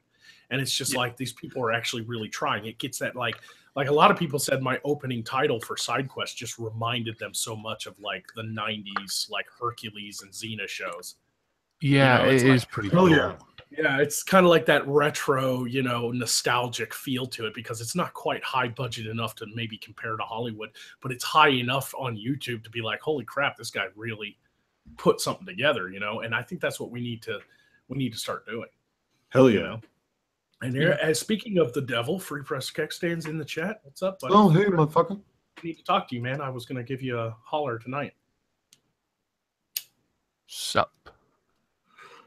So what do you think, Omegon? Like, do you think you want to join in our little parade of coming together as a community and doing like real big joint projects with multiple people? Oh yeah, I'm down for that. And I saw Beardy send me a little DM. I noticed it. Yeah. Obviously, I will read it all properly in the morning. But if it's a collaboration, I'm usually down for a collaboration. I'm more than happy. Yeah, I'm trying to make something big that a lot of people can get on pretty easily while having fun with it. Consider me a part of it, but I'll read it all properly in the morning. Oh yeah, I think you'll enjoy it. Yeah, I'm more than happy to join and help and grow because it's very hard to get anywhere on your own. I'm gonna do that though. For people to send all kinds of stuff. How do you How do you make your DMs open on Twitter so that anybody can message you? Just gotta do it through your settings. Clue. I have no idea. Like settings and privacy. I'm gonna do that because notification. Dick pics to Magog, everyone. I'll just delete them. It's not like I I'm a fucking artist. I've drawn live nude men and women. It fucking dicks. Whatever. Gives a shit. If I don't want them, I'll just delete them. And I ain't gonna want dick pics. But you get one. You'd be like, "Do I want this dick in my life?" Yeah, I'm really contemplating it. It's like an existential fucking crisis. I'm sitting there like, you know what? I don't want this dick pic. Well, wait a minute. It's got good form. But there's a lot of value. What's the meaning of this dick? Yeah. Why is this dick here? What is its purpose? I am not seeing this. What am I missing? How do I open my DMs? Like, you have to go to privacy in your settings. Yep, you go in there, and then there's down at the bottom. There's two options for direct receiving. messages. Yeah, it's those two options. Direct messages from anyone. There we go. Yep. Okay. Yeah, we'll do that. I got to re-enter my fucking password. Yep. I just get begged to add people as friend or follow them just so that they can DM me because I can't be bothered to work it out. Yeah, usually I do that, but a lot of people, I'm missing their, I tell them to go to Twitter, @me, so I see them, and then I'll follow you back, and then you can message me. But now I'm thinking I'm just going to try this and have like open DMs. Oh, and dick pics to Free Press of Kekistan, who has indicated that their DMs are in fact open. Yep. So he says no dick pics though, please. So now you have to flood his inbox.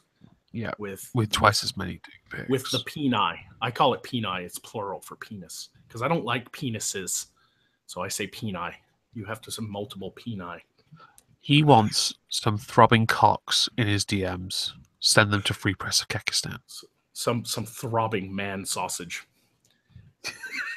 So now everybody sent pictures of actual sausage, like not even dick pics, like just throbbing man sausage.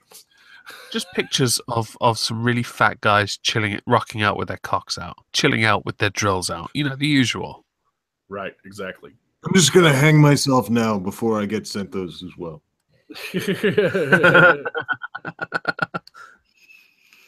But you'll never fully understand why the cock is in your DMs.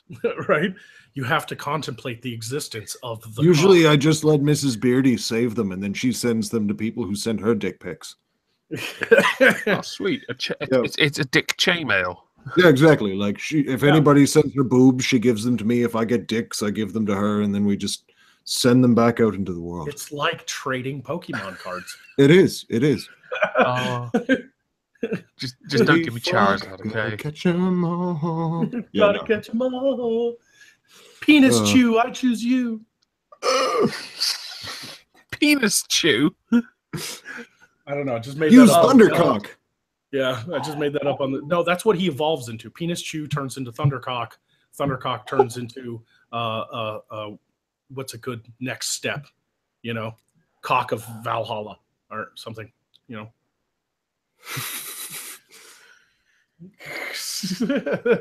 We just make shit up. This is also why I love streaming more. Sometimes I love streaming more than actual content because don't get me wrong, I love scripted content. I love doing the editing and adding special effects, but sometimes I get to just kind of brainstorm with people on streams. Yeah, just off the cuff. That really helps. Yeah, just kind of off the cuff, have discussions, and you never know what comes about. You never know what kind of ideas just pop up in your fucking head when you're just talking to people. I fucking love it. It helps with the creativity and everything, No, I completely agree. It's helped me a lot over the years. Yeah, you gotta work with other people. Very few people can make it in this like online media business alone. I mean, I've done a fair few collaborations over the last 2 years, and it really does help. Not only because either because I got a bigger sub count or not, if that matters, but also because it's a networking thing. Absolutely, and that does help. Right, exactly. And I've been able to network with people that I've literally been watching for years. Like I've been watching Mundane Matt since he was the original Blue Skull. It's I've been watching him that long as well. Yeah, and so like to turn around one day and just be like, Matt's on my Skype, and I'm just like, "What's up, man?" Like it's a definitely interesting turn of events when you become a creator and you reach out and you meet new people and stuff and work with people. And there's a lot of great people. There's some people that I don't get along with 100%, but we're cool, Right. I'm not going to name any beardbarians. I mean names.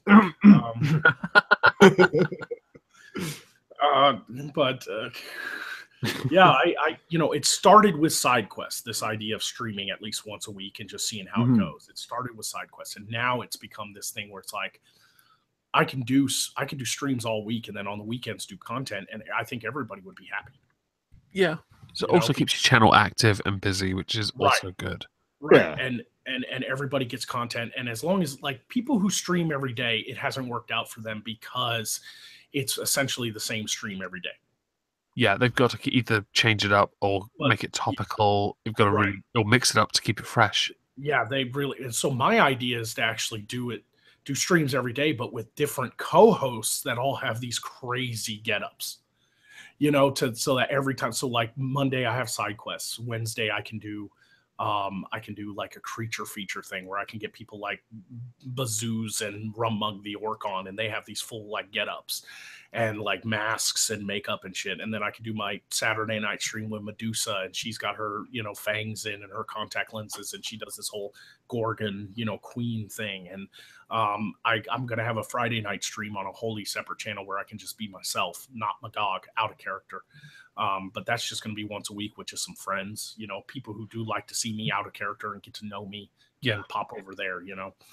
Just because I want to interrupt you for a second. Thank you, Dual Wield, for the $5, and yeah, I'll definitely buy a beer with it. Fuck yes. Hell yeah, buy a beer folks with it. Folks need to check out Dual Wield shit. There's some fun things in the very near future. Please go check them out. Yeah, they even Dual Wield even offered to do a rap song about Magog. Yeah, that's pretty awesome. I've already got somebody working on a metal song. They're going to do a heavy metal song for me, and artwork for the single cover. And so I got this idea of like, if I could get a bunch of different musicians in order to promote these unknown musicians on YouTube, if I can get a bunch of different ones to do just songs about Morskar and Magog and Poe and all the other characters I'm creating, and then just do a compilation CD that people can listen to just the playlist for free online, but it's by all these different artists. And it's like the soundtrack to Magog's world, and help promote those artists through that music. I would love to do that. I would love to have just all kinds of different music, you know. And you know, I'm just always thinking outside the box with YouTube. I'm trying to be a somewhat of a leader in the new YouTube, I guess you can say. Like, I'm just trying to think outside the box and give people something they haven't. Well, it's very basic. You're being very proactive, and that's good. Right. With a positive attitude as well. That's even better. Well, it excites me. For the first time in my life, I'm 32 years old. I've had a lot of harebrained schemes in my life. I tried to become an author. I tried trading in stock market. I joined the military. I've traveled the world. I've got a ton of experiences doing things. I tried independent films. I've done a lot of shit with my life that never worked. And who knew being an inept, useless, feckless, fucking blind wizard would have done it for you? Exactly. Woo! So I'm not even going to argue with that point, because it was literally one of my most ridiculous ideas. I literally was like, I had friends tell me, dude, you like to talk, you're entertaining, you crack these great jokes. Do a YouTube channel. See how it goes. I even have people just tell me, don't even buy equipment or anything like that. Just do a webcam series, you know, just sit there and talk to the people and all this and that. And I was like, no, if I do this, I'm going to go balls deep. But you have to realize though, you've been here for a few months.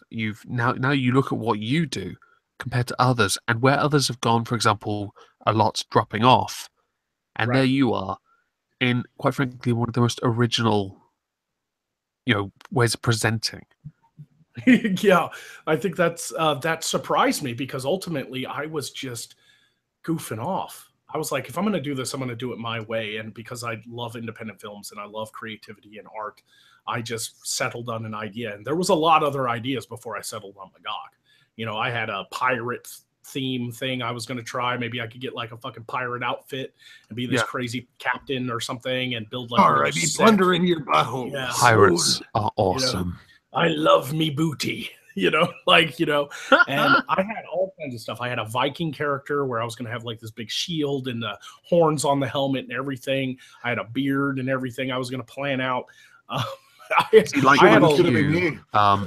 you, when I first started this channel, I had other ideas, and one of them was based around the Warhammer fantasy world, and I was going to be a Nurgle champion with chaos. Yes. right. Now I have some and I have weapons, I have armor, but I didn't have that confidence to be able to do what you guys do. But that was what I considered doing, because I thought that would be kind of fun. But by the ocean, there's no fucking woodland to actually... bro for just a second here, man. I got to get in touch with my inner frat bro here. Do it, faggot! Yep. I've got a couple friends here, some of my in real life friends who I have streamed with before, who fucking love Warhammer. and they know all about Warhammer. They have the books, they paint the little statues, they do everything. I'm the same. Yeah, if you canon, build it, oldest texts. Right, I have this book called the Liber Chaotica, and it's the entire tome of chaos. All chaos knowledge is in it from the original canon, anyway. But I also have the splintered Chaos Champion books, and the Nurgle one is the only one I have in the limited edition wooden box. It's in a wooden crate. There was only 100 of them printed, and it's pretty special. Nice. Yeah. So when I had this whole idea for Nurgle, I was like, build it around this book. This would be amazing. Well, here's the thing, though, and here's my question. When you do something like what I've done, I created the world myself. Beardbarian's done something, too. He created this character in this world himself. Would you run into copyright issues if you borrowed the Warhammer thing? Because that is strictly owned by someone. If you were monetizing it, actually, absolutely. I had thought about that because when I was because this is when I noticed was it Brother Alphabusa who does the Emperor's Text-to-Speech series, and they've actually spoken. The guy who runs it has spoken with authors about some of the stories that he talks about in this series he does, and they're on board with it, which is brilliant. Yeah, I can understand like them as a company. They see it as kind of. I don't think there'd be a copyright issue if it's your own Games Workshop is pretty good. If they're pretty good with that. It's just if you're trying to rip off a bunch of stuff, but they tend to react pretty positively to fan generated anything. It's just a matter of getting in contact with them and being like, "Hey guys, by the way, let me share this video with you that I'm putting out there. I want to see what you guys think, and if you're cool with me using." See, I also have an advantage. I've entered painting competitions before, and I actually know a couple of the guys that work in the Nottingham HQ. Oh, so nice. When I was also, because I've got a bronze demon from like 2001, 2000-ish. I was really good back then. That's a long time ago. Well, maybe you should launch a new channel, man, and give that a shot. Maybe one day. Do it up. Maybe we can kill some orcs together. The plan was obviously I was going to move to the States in a couple of years. So if I do, I'll do it then. Because it'd be better for me to build up to it. Mm-hmm. Right. And be in the right place. Right. So, like, I can understand wanting definitely to... Bad Temper Badger, Omegon, I'm stealing your dull voice thing.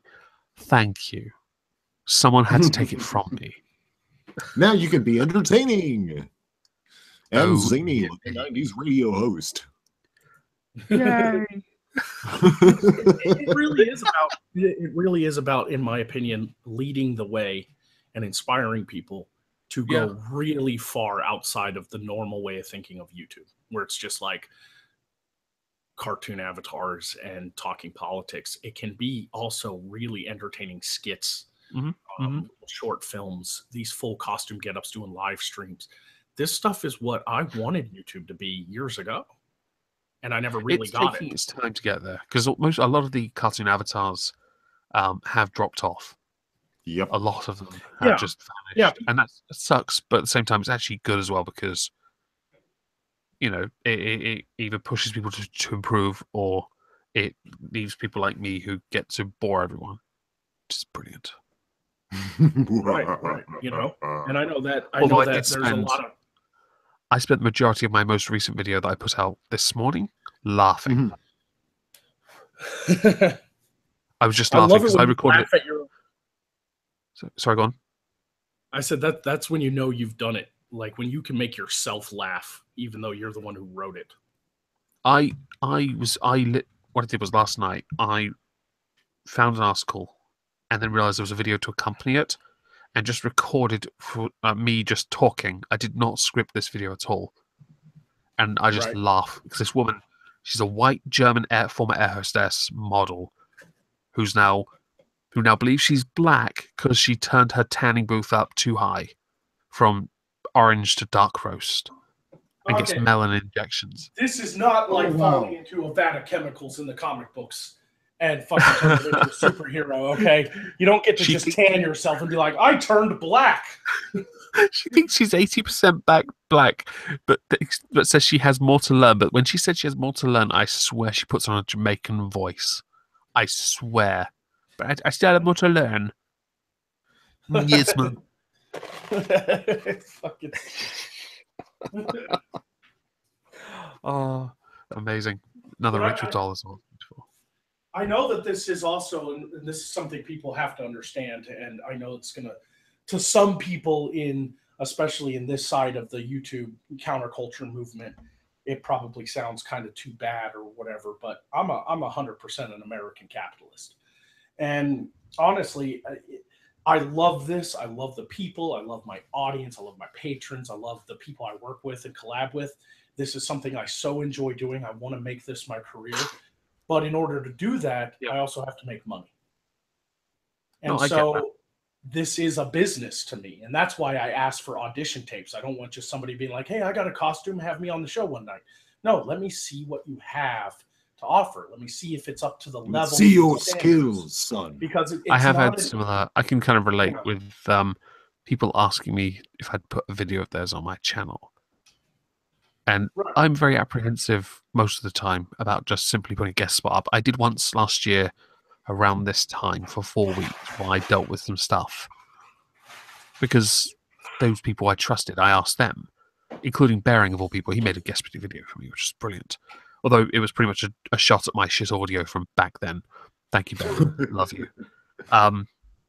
It was a tutorial to improve it. Beautiful. Because I had shit audio.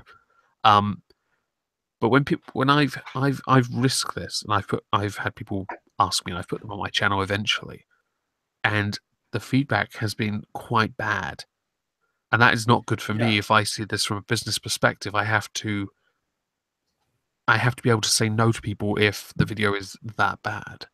Yeah, you have to be able to say no, because also it also doesn't help them to prop them up in a way.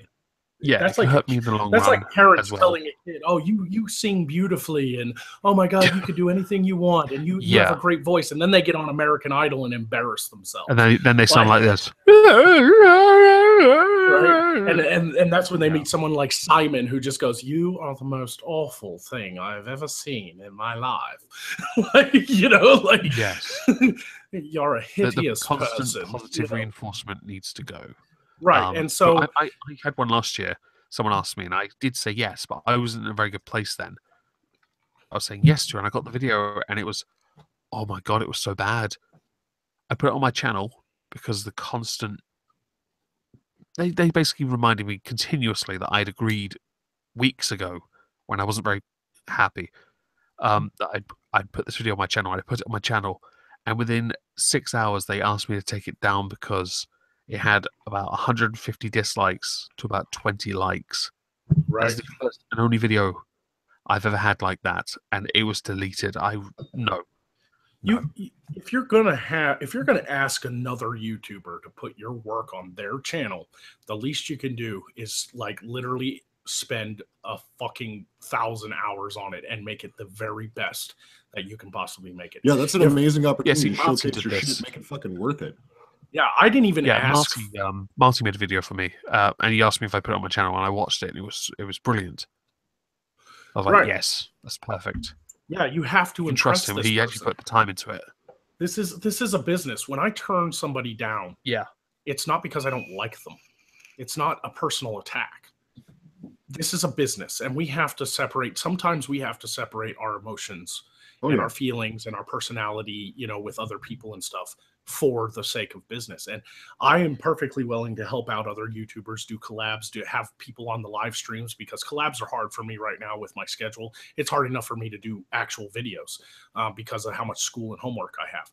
And so it's very rare that I would even consider, at least right now until I'm on break, doing a collab.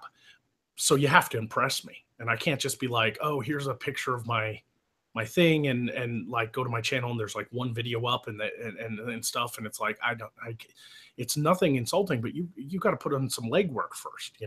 Send me an actual video audition, not just pictures. I need to see how your audio quality sounds if I'm going to have you on a stream. How are you going to sound? How do you act? How do you look? What is your movement like? How how active are you? How funny are you? There's just so much that you can't get from pictures in a paragraph on a fucking message. And people just have to understand that this is business. It's not corrupt Hollywood shit, but you do have to think like a business person. You do. This isn't just a hobby. I mean, I know it is to some people, but they don't realize that even as a hobby, it still has to be run somewhat like a business. It's about to me, networking. This is a bit more like a part-time job. I quite enjoy it. Right. But that's still it. It's still a job. There's still work to be done, and you got to be mindful of that, especially if you're being a crazy bastard. Blue Wield says in the chat, "I'm just a cunning linguist, Thexor," and instantly I thought of cunnilingus. Remember that Saturday Night Live sketch with fucking Christopher Walken when he was Colonel Angus? Yep. Colonel Angus. Can you do? A lot of Americans seem to be able to do a very good Walken impersonation. I assume you can too. Oh wow! You know, like I could do it. Like it's so weird. I can't do it on command. But if I'm sitting there, like that's a damn good question. You know, it's like, which one of you little kids can guess what I buried under the house? You know, like I heard that, Beardy. You know? And it's just, you know, like sometimes, like I was cracking jokes when I was on an off air with Beardy and Vamp, and I had them rolling because we were talking about sex. It was sex so fucking good. And I was like, wouldn't it be awkward to like be a woman having sex with Christopher Walken? He'd just be like, ooh, wow. Do it harder. Grind it hard, and then okay, I'm finished. Make me a sandwich, you know, like. And then the topic came up, and it was like, what if you had a fan who wanted to have sex with you while in the Magog outfit? Could you do the voice and everything the whole way through? And I cracked this joke. I was like, I'm afraid I'd turn into Jerry Lewis. Like I'd start out like, oh yes, that's very nice. Just that, hoil my name and I, old lady. You know, like, yes. Like as soon as I reach that skip with Dave with the audio, you should have finished like that. Right? It's like, old lady, royal boy guy. You know. I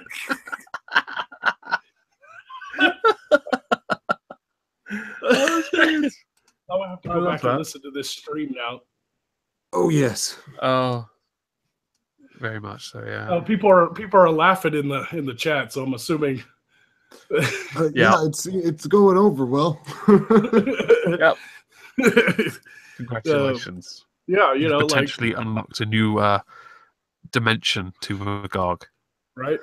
You know, Free Press has fucking figured it out here. Magog is the best business plan ever. Get paid by viewers while you hit on large-breasted women dressed as a fantasy wizard. You're fucking right. Yeah, that really is working. That's really working for me, you know? I mean, as soon as I cracked that one joke last night where I was just like, there's only one thing you turned to stone on me, Medusa. You know, like, it's so easy to, like, when her power is to turn you to stone, there's just 1,000 jokes there. There's just 1,000 dick jokes. All dick jokes.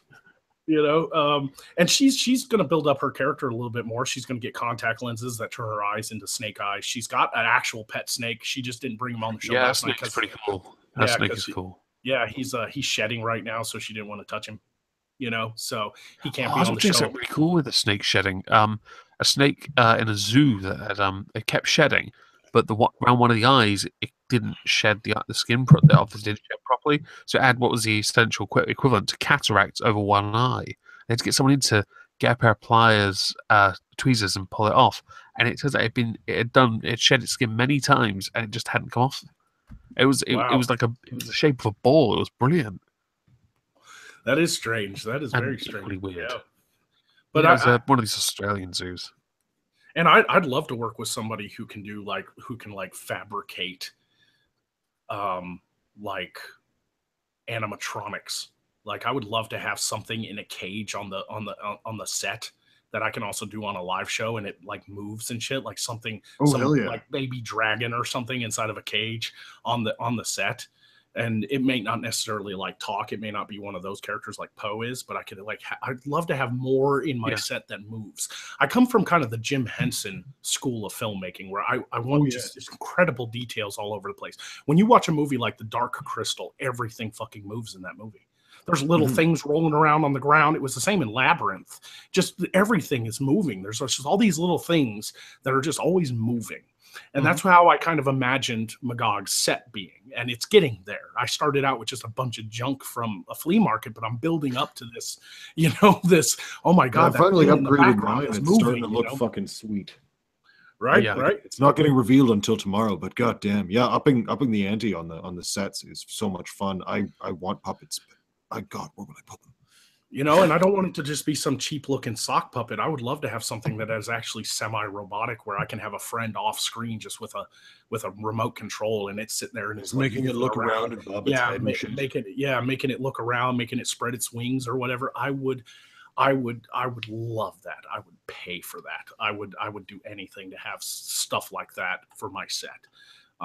It's part of the future plan. Besides taking Magog to a whole other realm, I want to do a sitcom. Where Magog is essentially, we talked about this, didn't we? Yeah, where Magog is essentially in a magic shop selling shit to strangers and travelers and adventurers, and that always ends up fucking their life up. Like they come back to the shop. I want a refund. Why? Because this enchanted sword, all it does when I swing it is do this. Oh yeah, Daddy. It just swings the sword and it's like, oh, porn sounds. Well, you know what? That's what you get. It did not help me in battle at all, except my enemies laughed at me. You need to then cut to a skit with Beardy like actually laughing in someone's face with that. Yeah, like the guy swinging this axe around and it's just going, oh, and Beardbarian's like, well, I can't even kill you. Like, it's so funny. Just walk away, tap him on the shoulder. You get to live for another day. Keep your horny sword. You keep wielding that sword, and I will let you live. Yeah, you keep your horny sword. Yeah, the horny. We're going on a quest, buddy. We're gonna fuck some people up. Blade of the Horn. Now, that skit was so funny. That was originally supposed to be what Slut did. My sword, the Sword of Ludicrous Undertaking, or Slut for short. It was originally going to have a voice and be a character, but at the time that I created Slut, which was my second episode, I didn't know any female, like YouTubers that would give me the voice for it. But I would love to have this like shit talking female sword that is sentient, that goes back and forth with Magog all the time, and it's just like, you're a dumbass. That would be amazing. Yeah. Shut up, slut. Nice. Oh yes. The Sword of Ludicrous Undertaking was kind of a really funny idea I had, and I still haven't done it. I still haven't implemented it because I need female voice actors, and that is one thing that's actually really hard to find in our corner of YouTube. Is like, there's plenty of women out there. Don't get me wrong, but the statistics are way off. There is like 7 times more male YouTubers than female YouTubers on our side of the community. So it is sometimes hard to work with, find the right people to work with and stuff. And I'd have to do voice tryouts because I want Slut to sound a specific way. It's not that I'm like, oh, I hate your voice, you're stupid. It's more like, that's not how, I'm sorry, your voice is great. But that's not how I imagine Slut sounding, so it has to fall within the realm of my creativity, Yeah. Fucking director's privilege. Yeah, I know, right? I'm such a stickler. You're so privileged. Jesus Christ. Yeah, I really am, and that's my downfall too. Is a lot of people want to work with me. A lot of people want to come on my streams and stuff, and I'm glad to have almost anybody. But I do have certain business standards and talent standards that I want. Oh yeah. Because it's your show. It's your show. Yeah. You're the one that sets the standards. Right, and I feel like it has to kind of fit. It has to work. And this is why I'd rather be asked to go on than asked to go on someone else's stream. Because if I don't want to make them feel like they should have to have me, I have to be there now. Right. Yeah, that just doesn't form of unintended. That's why I've never been on Morskar Live, and that's why this is called Moistski Live. It's some kind of cheap shot at them. Right. Now, Call Me Oz. Original. Call Me Oz in the chat brings up an interesting point. Trying too many ideas can lead to a channel becoming a mess, like Irate Bear. Now, here's the thing. Irate Bear's just trying to figure out a new niche. Everybody's trying to grow and adapt to the new YouTube, right? So I can understand him wanting, and I love his Lord Bear. I really do. I fucking oh love fuck him. yeah, Lord Bear is amazing. But the difference, call me Oz, between maybe a regular channel and me is that I've created an entire world.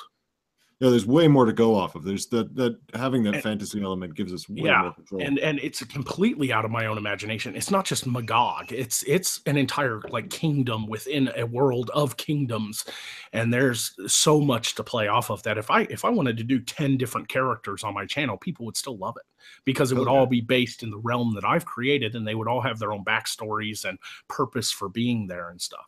And so I think there's a difference there.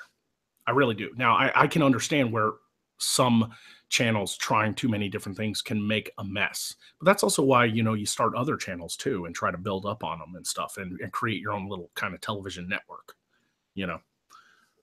At least that's the way I think. And so far it's been working out for me. I don't know if that'll ever just get old and I'll slowly fade into non-existence and no longer be on YouTube. Who knows? You know, I might get to a point where I try too many things and people get bored and abandon, you know, that could very well happen too. But I feel like if you're going to be a part of this business, you got to take those risks. You gotta step into the ring and give it all you got, kid. You know, take a chance. Go for that title shot. Make it with the big wigs. There's not a single person that I've ever heard of that I look up to as a hero that I have ever read a story about that got to where they are by trying just one time. Most nobody's got anything worth having. Yeah, most successful people have failed multiple times. Very few people are like, I had this one idea and it worked right out the gate. Like very rarely does that happen. You know, I've had a lot of failures in my life before something like this happened and I started slightly succeeding. And it's the same with anybody. You can look at Bill Gates. Do you think he made the perfect silicon-based fucking computer chip right off the bat in his garage when he was a teenager? No. He probably had 1,000 different fucking... out a lot of money.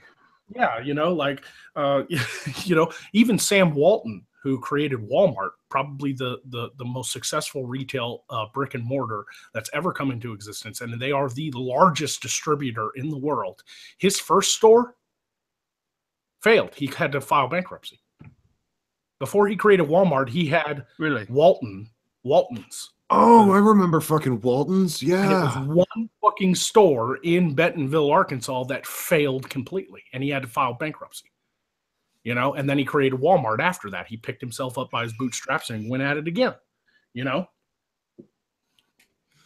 Hell, before I got on this YouTube bandwagon, I was doing indie films and shit, and everyone just kept on collapsing because of unreliable crew. You got to keep trying no matter what. It's been 6 years of me pushing this shit. And it's cool because it's starting to take off now. But you can't give up, guys. If you want to make a channel, if you want to make cool content, you have to branch out and you have to keep trying new things and find where you fit. Find where all of your talents culminate into something that's awesome and a product that you can be proud of and stand behind, and try that. And if that doesn't work, try something else. Make another variant. Use the key skills that you have to make an amazing product until you find the right one that fits. Just keep trying. And network, for fuck's sake. Mm-hmm. Mm-hmm. That's why VidComs, to me, I watch it and I think of it as quite a great opportunity to do that. Hell yeah. Yeah. And I saw this video, I saw Poisoning the Wells vlog stream, sorry, with all the shitlords, and I was like, the word networking did actually crop up, and I was talking to Sophie about that, and I thought, I'm jealous of this. I want to go. Oh, hell yeah. If only so I could just piss people off in person, though. You know, yeah, absolutely. Now, that's a general rule, not a universal one, though. There are people out there that just did one thing and it just was the right thing. You know, sometimes you luck out. Yeah, you know, it just sometimes people do luck out, but trying to luck out, thinking not any way to look at things. Like the people who luck out actually don't mean to usually. You know. Yeah. Yeah, I'm jealous of those people. It's like the fucking person who invented the pet rock. He probably thought it was the stupidest fucking idea. Yep. And that it would never work. And that he just did it as a joke or something. And then he was like, wait, now I have $3 million. Like, People are buying rocks. Cha-ching. People are buying rocks with googly eyes fucking glued to them. I can't believe this. You know, like he's just standing there like suckers. Right. Yep. Right. The happy face. Wait, the yellow happy face that came out in the 70s. It was everywhere. That guy literally just was like, you mean the thing that originated when Forrest Gump rubbed his muddy face on a t-shirt? Yeah. I'm thinking of a t-shirt design, man. Hey, you got any ideas? Right. And that was so prolific in the 60s and the 70s. And yet it was such a basic idea. Sometimes that does happen. Sometimes you just create something. Look at the motherfucker who come up with this fidget spinner. Did he ever think that was actually going to be a fucking thing? Such now it's cock everywhere. Gobbler. Oh my god. I don't think that at all. I think he's a fucking brilliant man. I think he's a brilliant man. He's the same type of person who invented like the Rubik's Cube, just these simple ideas that just go fucking astronomical. But the Rubik's Cube frustrates you because most people can't seem to solve it without taking the stickers off. The fidget spinner just spins because it does. Yeah, but it's going to turn into, it's like the yo-yo. It's going to turn into a whole other culture experience, just like the Rubik's Cube. Oh, God. It started out with just like like kids play with this and try to solve it. Now there's people who solve them fucking things one-handed in like 10 seconds. You know, it's like, when I was, you know? There was for Christmas, I got a yo-yo, and it came with a DVD from the world champion yo-yo something. And I was like, what the fuck is this? Why is there a world championship for yo-yos? Yeah, there's a world championship. And there's going to be a world championship for fidget spinners. Probably. There's going to be somebody out there that's going to do fidget spinner magic or something. My sister, you got that loot crate. You've heard of that, right? Well, they do one. I get my geek box instead because it's better. And my sister gets a food thing from Japan called Japan Crate. And last month she got the Tony Hawk box. It wasn't really a Tony Hawk box. It was more like just stuff he'd chosen that he liked and he put in the box. But also came with a skateboard fidget spinner with Birdhouse on it. Yeah, it's gotten a little ridiculous. People taking it like I've seen a fidget spinner that's a Bluetooth speakers in each of the circles. And so you can sit there, connect it to your phone, play Pandora through it while you're spinning it around. You know, like it's a fidget spinner speaker. You know, but you'd be surprised how many people talk shit until they get one in their hand, and it's just fascinating. Oh, I had one in my hand, and I was like, I just don't get this. You know, yeah, some people are like that. I got one with I got one for, it was like a free gift off the Geek app with the purchase of something, and so it came in and it had little LED lights in it, and I'm like, you like click them and they turn on, and then if you click them again, they change colors or do different patterns. And I'm sitting there spinning this fucking thing, and I was one of those people like, this is the stupidest thing ever. 2 seconds into it, I was like, okay, people were just like that with the Thunderstorm yo-yos. If anyone remembers those ones, Thunderstorm, I think it was. Maybe. They were the clear plastic ones, different colors though, and you can see all the LEDs inside. Oh yeah. People were like that. And then somebody improved the yo-yo. Like when I was a kid, I had a classic Duncan butterfly. You know, just a classic Duncan butterfly yo-yo. I had all the bearings and everything. And then they come out with the one with like the ball bearings in it and the springs, so that when you fucking yo-yo it, it stays down spinning and does all kinds of crazy shit. And you're like, Jesus, this is a fucking. That was like going from the Nintendo 64 to like the PlayStation 2. Like it was like, this is amazing. I can walk the dog. I will admit it was kind of fun doing tricks, but I was never transfixed enough to stare at it all day like a fidget spinner. Sometimes it's a simple thing. So we have a restaurant here, Omegon. Beardy might know about it. He's in Canada though. But there is a restaurant here called the Cracker Barrel. Oh, yes. And it's a big country restaurant where you can get fucking biscuits and gravy and all kinds of stuff. It's country food. Well, inside the Cracker Barrel, inside every Cracker Barrel, they also have a store where you can buy all this like old country shit, right? Like stuff that fucking our grandparents probably played with as actual toys, and now they sell it at the Cracker Barrel. And there's these like metal fucking puzzles. They're like horseshoes and chained together, and you got to try to get the ring off of it. You know, there's like carpenter nails all twisted together, and you got to try to pull them apart and stuff. There's these like old school, like these are like Amish puzzles or something. This is the Amish video games, folks. This, like, and you'd be surprised how kind of addictive they are. You're sitting there like, how do I get this ring off this fucking horseshoe? Like, how do I do it?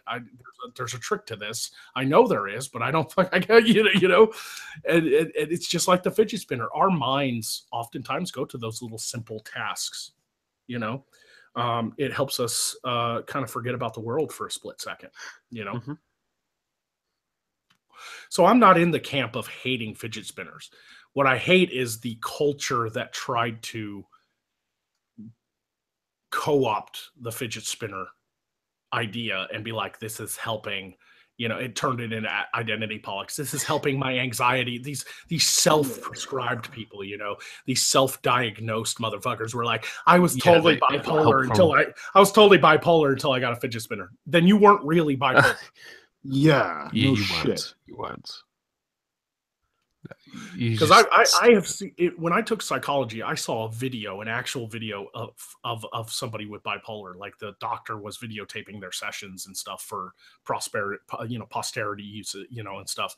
And this woman was sitting there and she was just like, I don't really feel good today. And she was real soft spoken. She's like, but I'm managing, and I read a book today and it was really nice. And I really felt like it gave me some ideas. And the doctor said, and then it was like session 2 next day.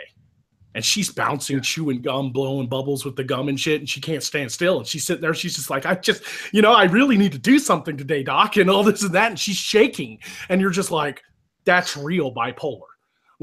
Like that's actual bipolar, you know, like totally 2 different people almost, you know.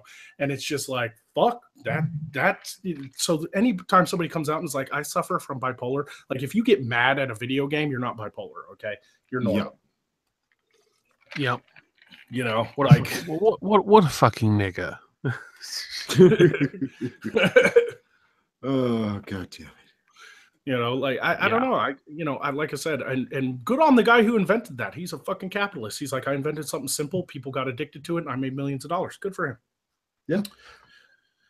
You know, that's the same with the Angry Bird motherfucker. You guys know his story? I remember one before that, the Crazy Frog. Or not Angry Bird. The guy did the Crazy Frog. Oh yeah, Candy Crush. Not Angry Birds. It was the other one, Flappy Bird. Flappy Bird. The guy who did Flappy Bird. Yeah. He literally created Flappy Bird in 3 days, and he was making like $30 million. Has arcade machines in malls and shopping centers now. It's fucking ridiculous. He actually took it off the market after like 4 months because he was making too much money. He was making like $4 million a day. Damn. Hey, cha-ching. From a game he programmed in 3 days. With like borrowed sprites too. He didn't even like fucking draw it original. Like he had the pipes from Mario in it and shit, you know, like like he just borrowed these like sprites off of the internet and fucking made a stupid game, but it was just so addictive and frustrating. People just couldn't stop playing it. And the downloads were just getting like, it was like millions of downloads a day. And it was just spreading across the world like a fucking plague. And he made so much money that after just a few months, he just took it off the Play Store and just canceled it. He was like, I didn't need all this money. Like I didn't expect this, you know? And it was just... But now I have it. I'm going to go and ride off the sunset in my Lamborghini. Yeah, right? But good on him for actually recognizing, because he could have kept it up for another year or something and made a shit ton of money off of it, but he ended up just selling it to Google for like $15 million or something and just was like, I'm done with life. You know? Yeah. I'll just go back to my private island now and get my butler Jeeves to serve me some caviar. Yeah, I need to go back home and strike the servants. Why? Because they're servants. Oh my God, man. You know, like, and he was like Taiwanese too. He wasn't even American, the guy who did Flappy Bird. He was just like, I just did this like for fun or like to try something out. Like, hey, it became fun, but then he realized he could no longer swim in his money safely. Yeah. I love that episode of Family Guy where it flashes to yes. Peter jumping into the giant. Oh my God. Why would anyone do this? Like his legs are broken. His like, nose is to one side. wanted to be Scrooge McDuck with a giant like pool of money, but he just hits it and just breaks all his legs and shit. Yeah, that was so fucking. Sometimes the Family Guy flashbacks are just stupid, and then sometimes they're brilliant. Sometimes they're brilliant. They're brilliant social commentary. They really are. They can really make you think about things sometimes. You know. Very true. But that you know, I guess that's kind of what I tried to do on YouTube. I tried to take it up a next notch and hope that it was like this new thing that everybody's like, wait a minute, this is the way it's supposed to be. You know? Mm-hmm. And it hasn't 100% worked out, obviously, because if I'd blown up overnight, it'd be a different story. But it's building, and I'm meeting a lot of great people, and I think that there's potential for future expansions and productions, and we'll see where it goes. You know. Mm-hmm. That's good. Okay. Well, it's just gone midnight here, and I'm getting incredibly sleepy. So, would you like to chill yourselves before I go to bed? Nah, I'm good, man. I mean, I fucking, I only have really one important thing to shill, and Magog will fucking thank me for this. Remember, everybody, tomorrow, PS Central and 8 p.m. Eastern Standard Time on Magog of Morskar's channel, we will be airing Side Quests once again, your lovely Monday show where I will be showing off for the first time live my brand new amazing fucking set that is decorated with corpse pieces. Hey. So be there. Everyone go check it out. And if you've already got the thing set up, I'll leave a link to it in the description. It's not set up yet. I'll add it when we do. Yeah, I usually do in the morning, but I can DM it to you, the watch link, if you want. Yeah, do that, and I'll add it when I wake up in the morning. Yep, sounds good. Okay. Well, okay. Good night, everyone.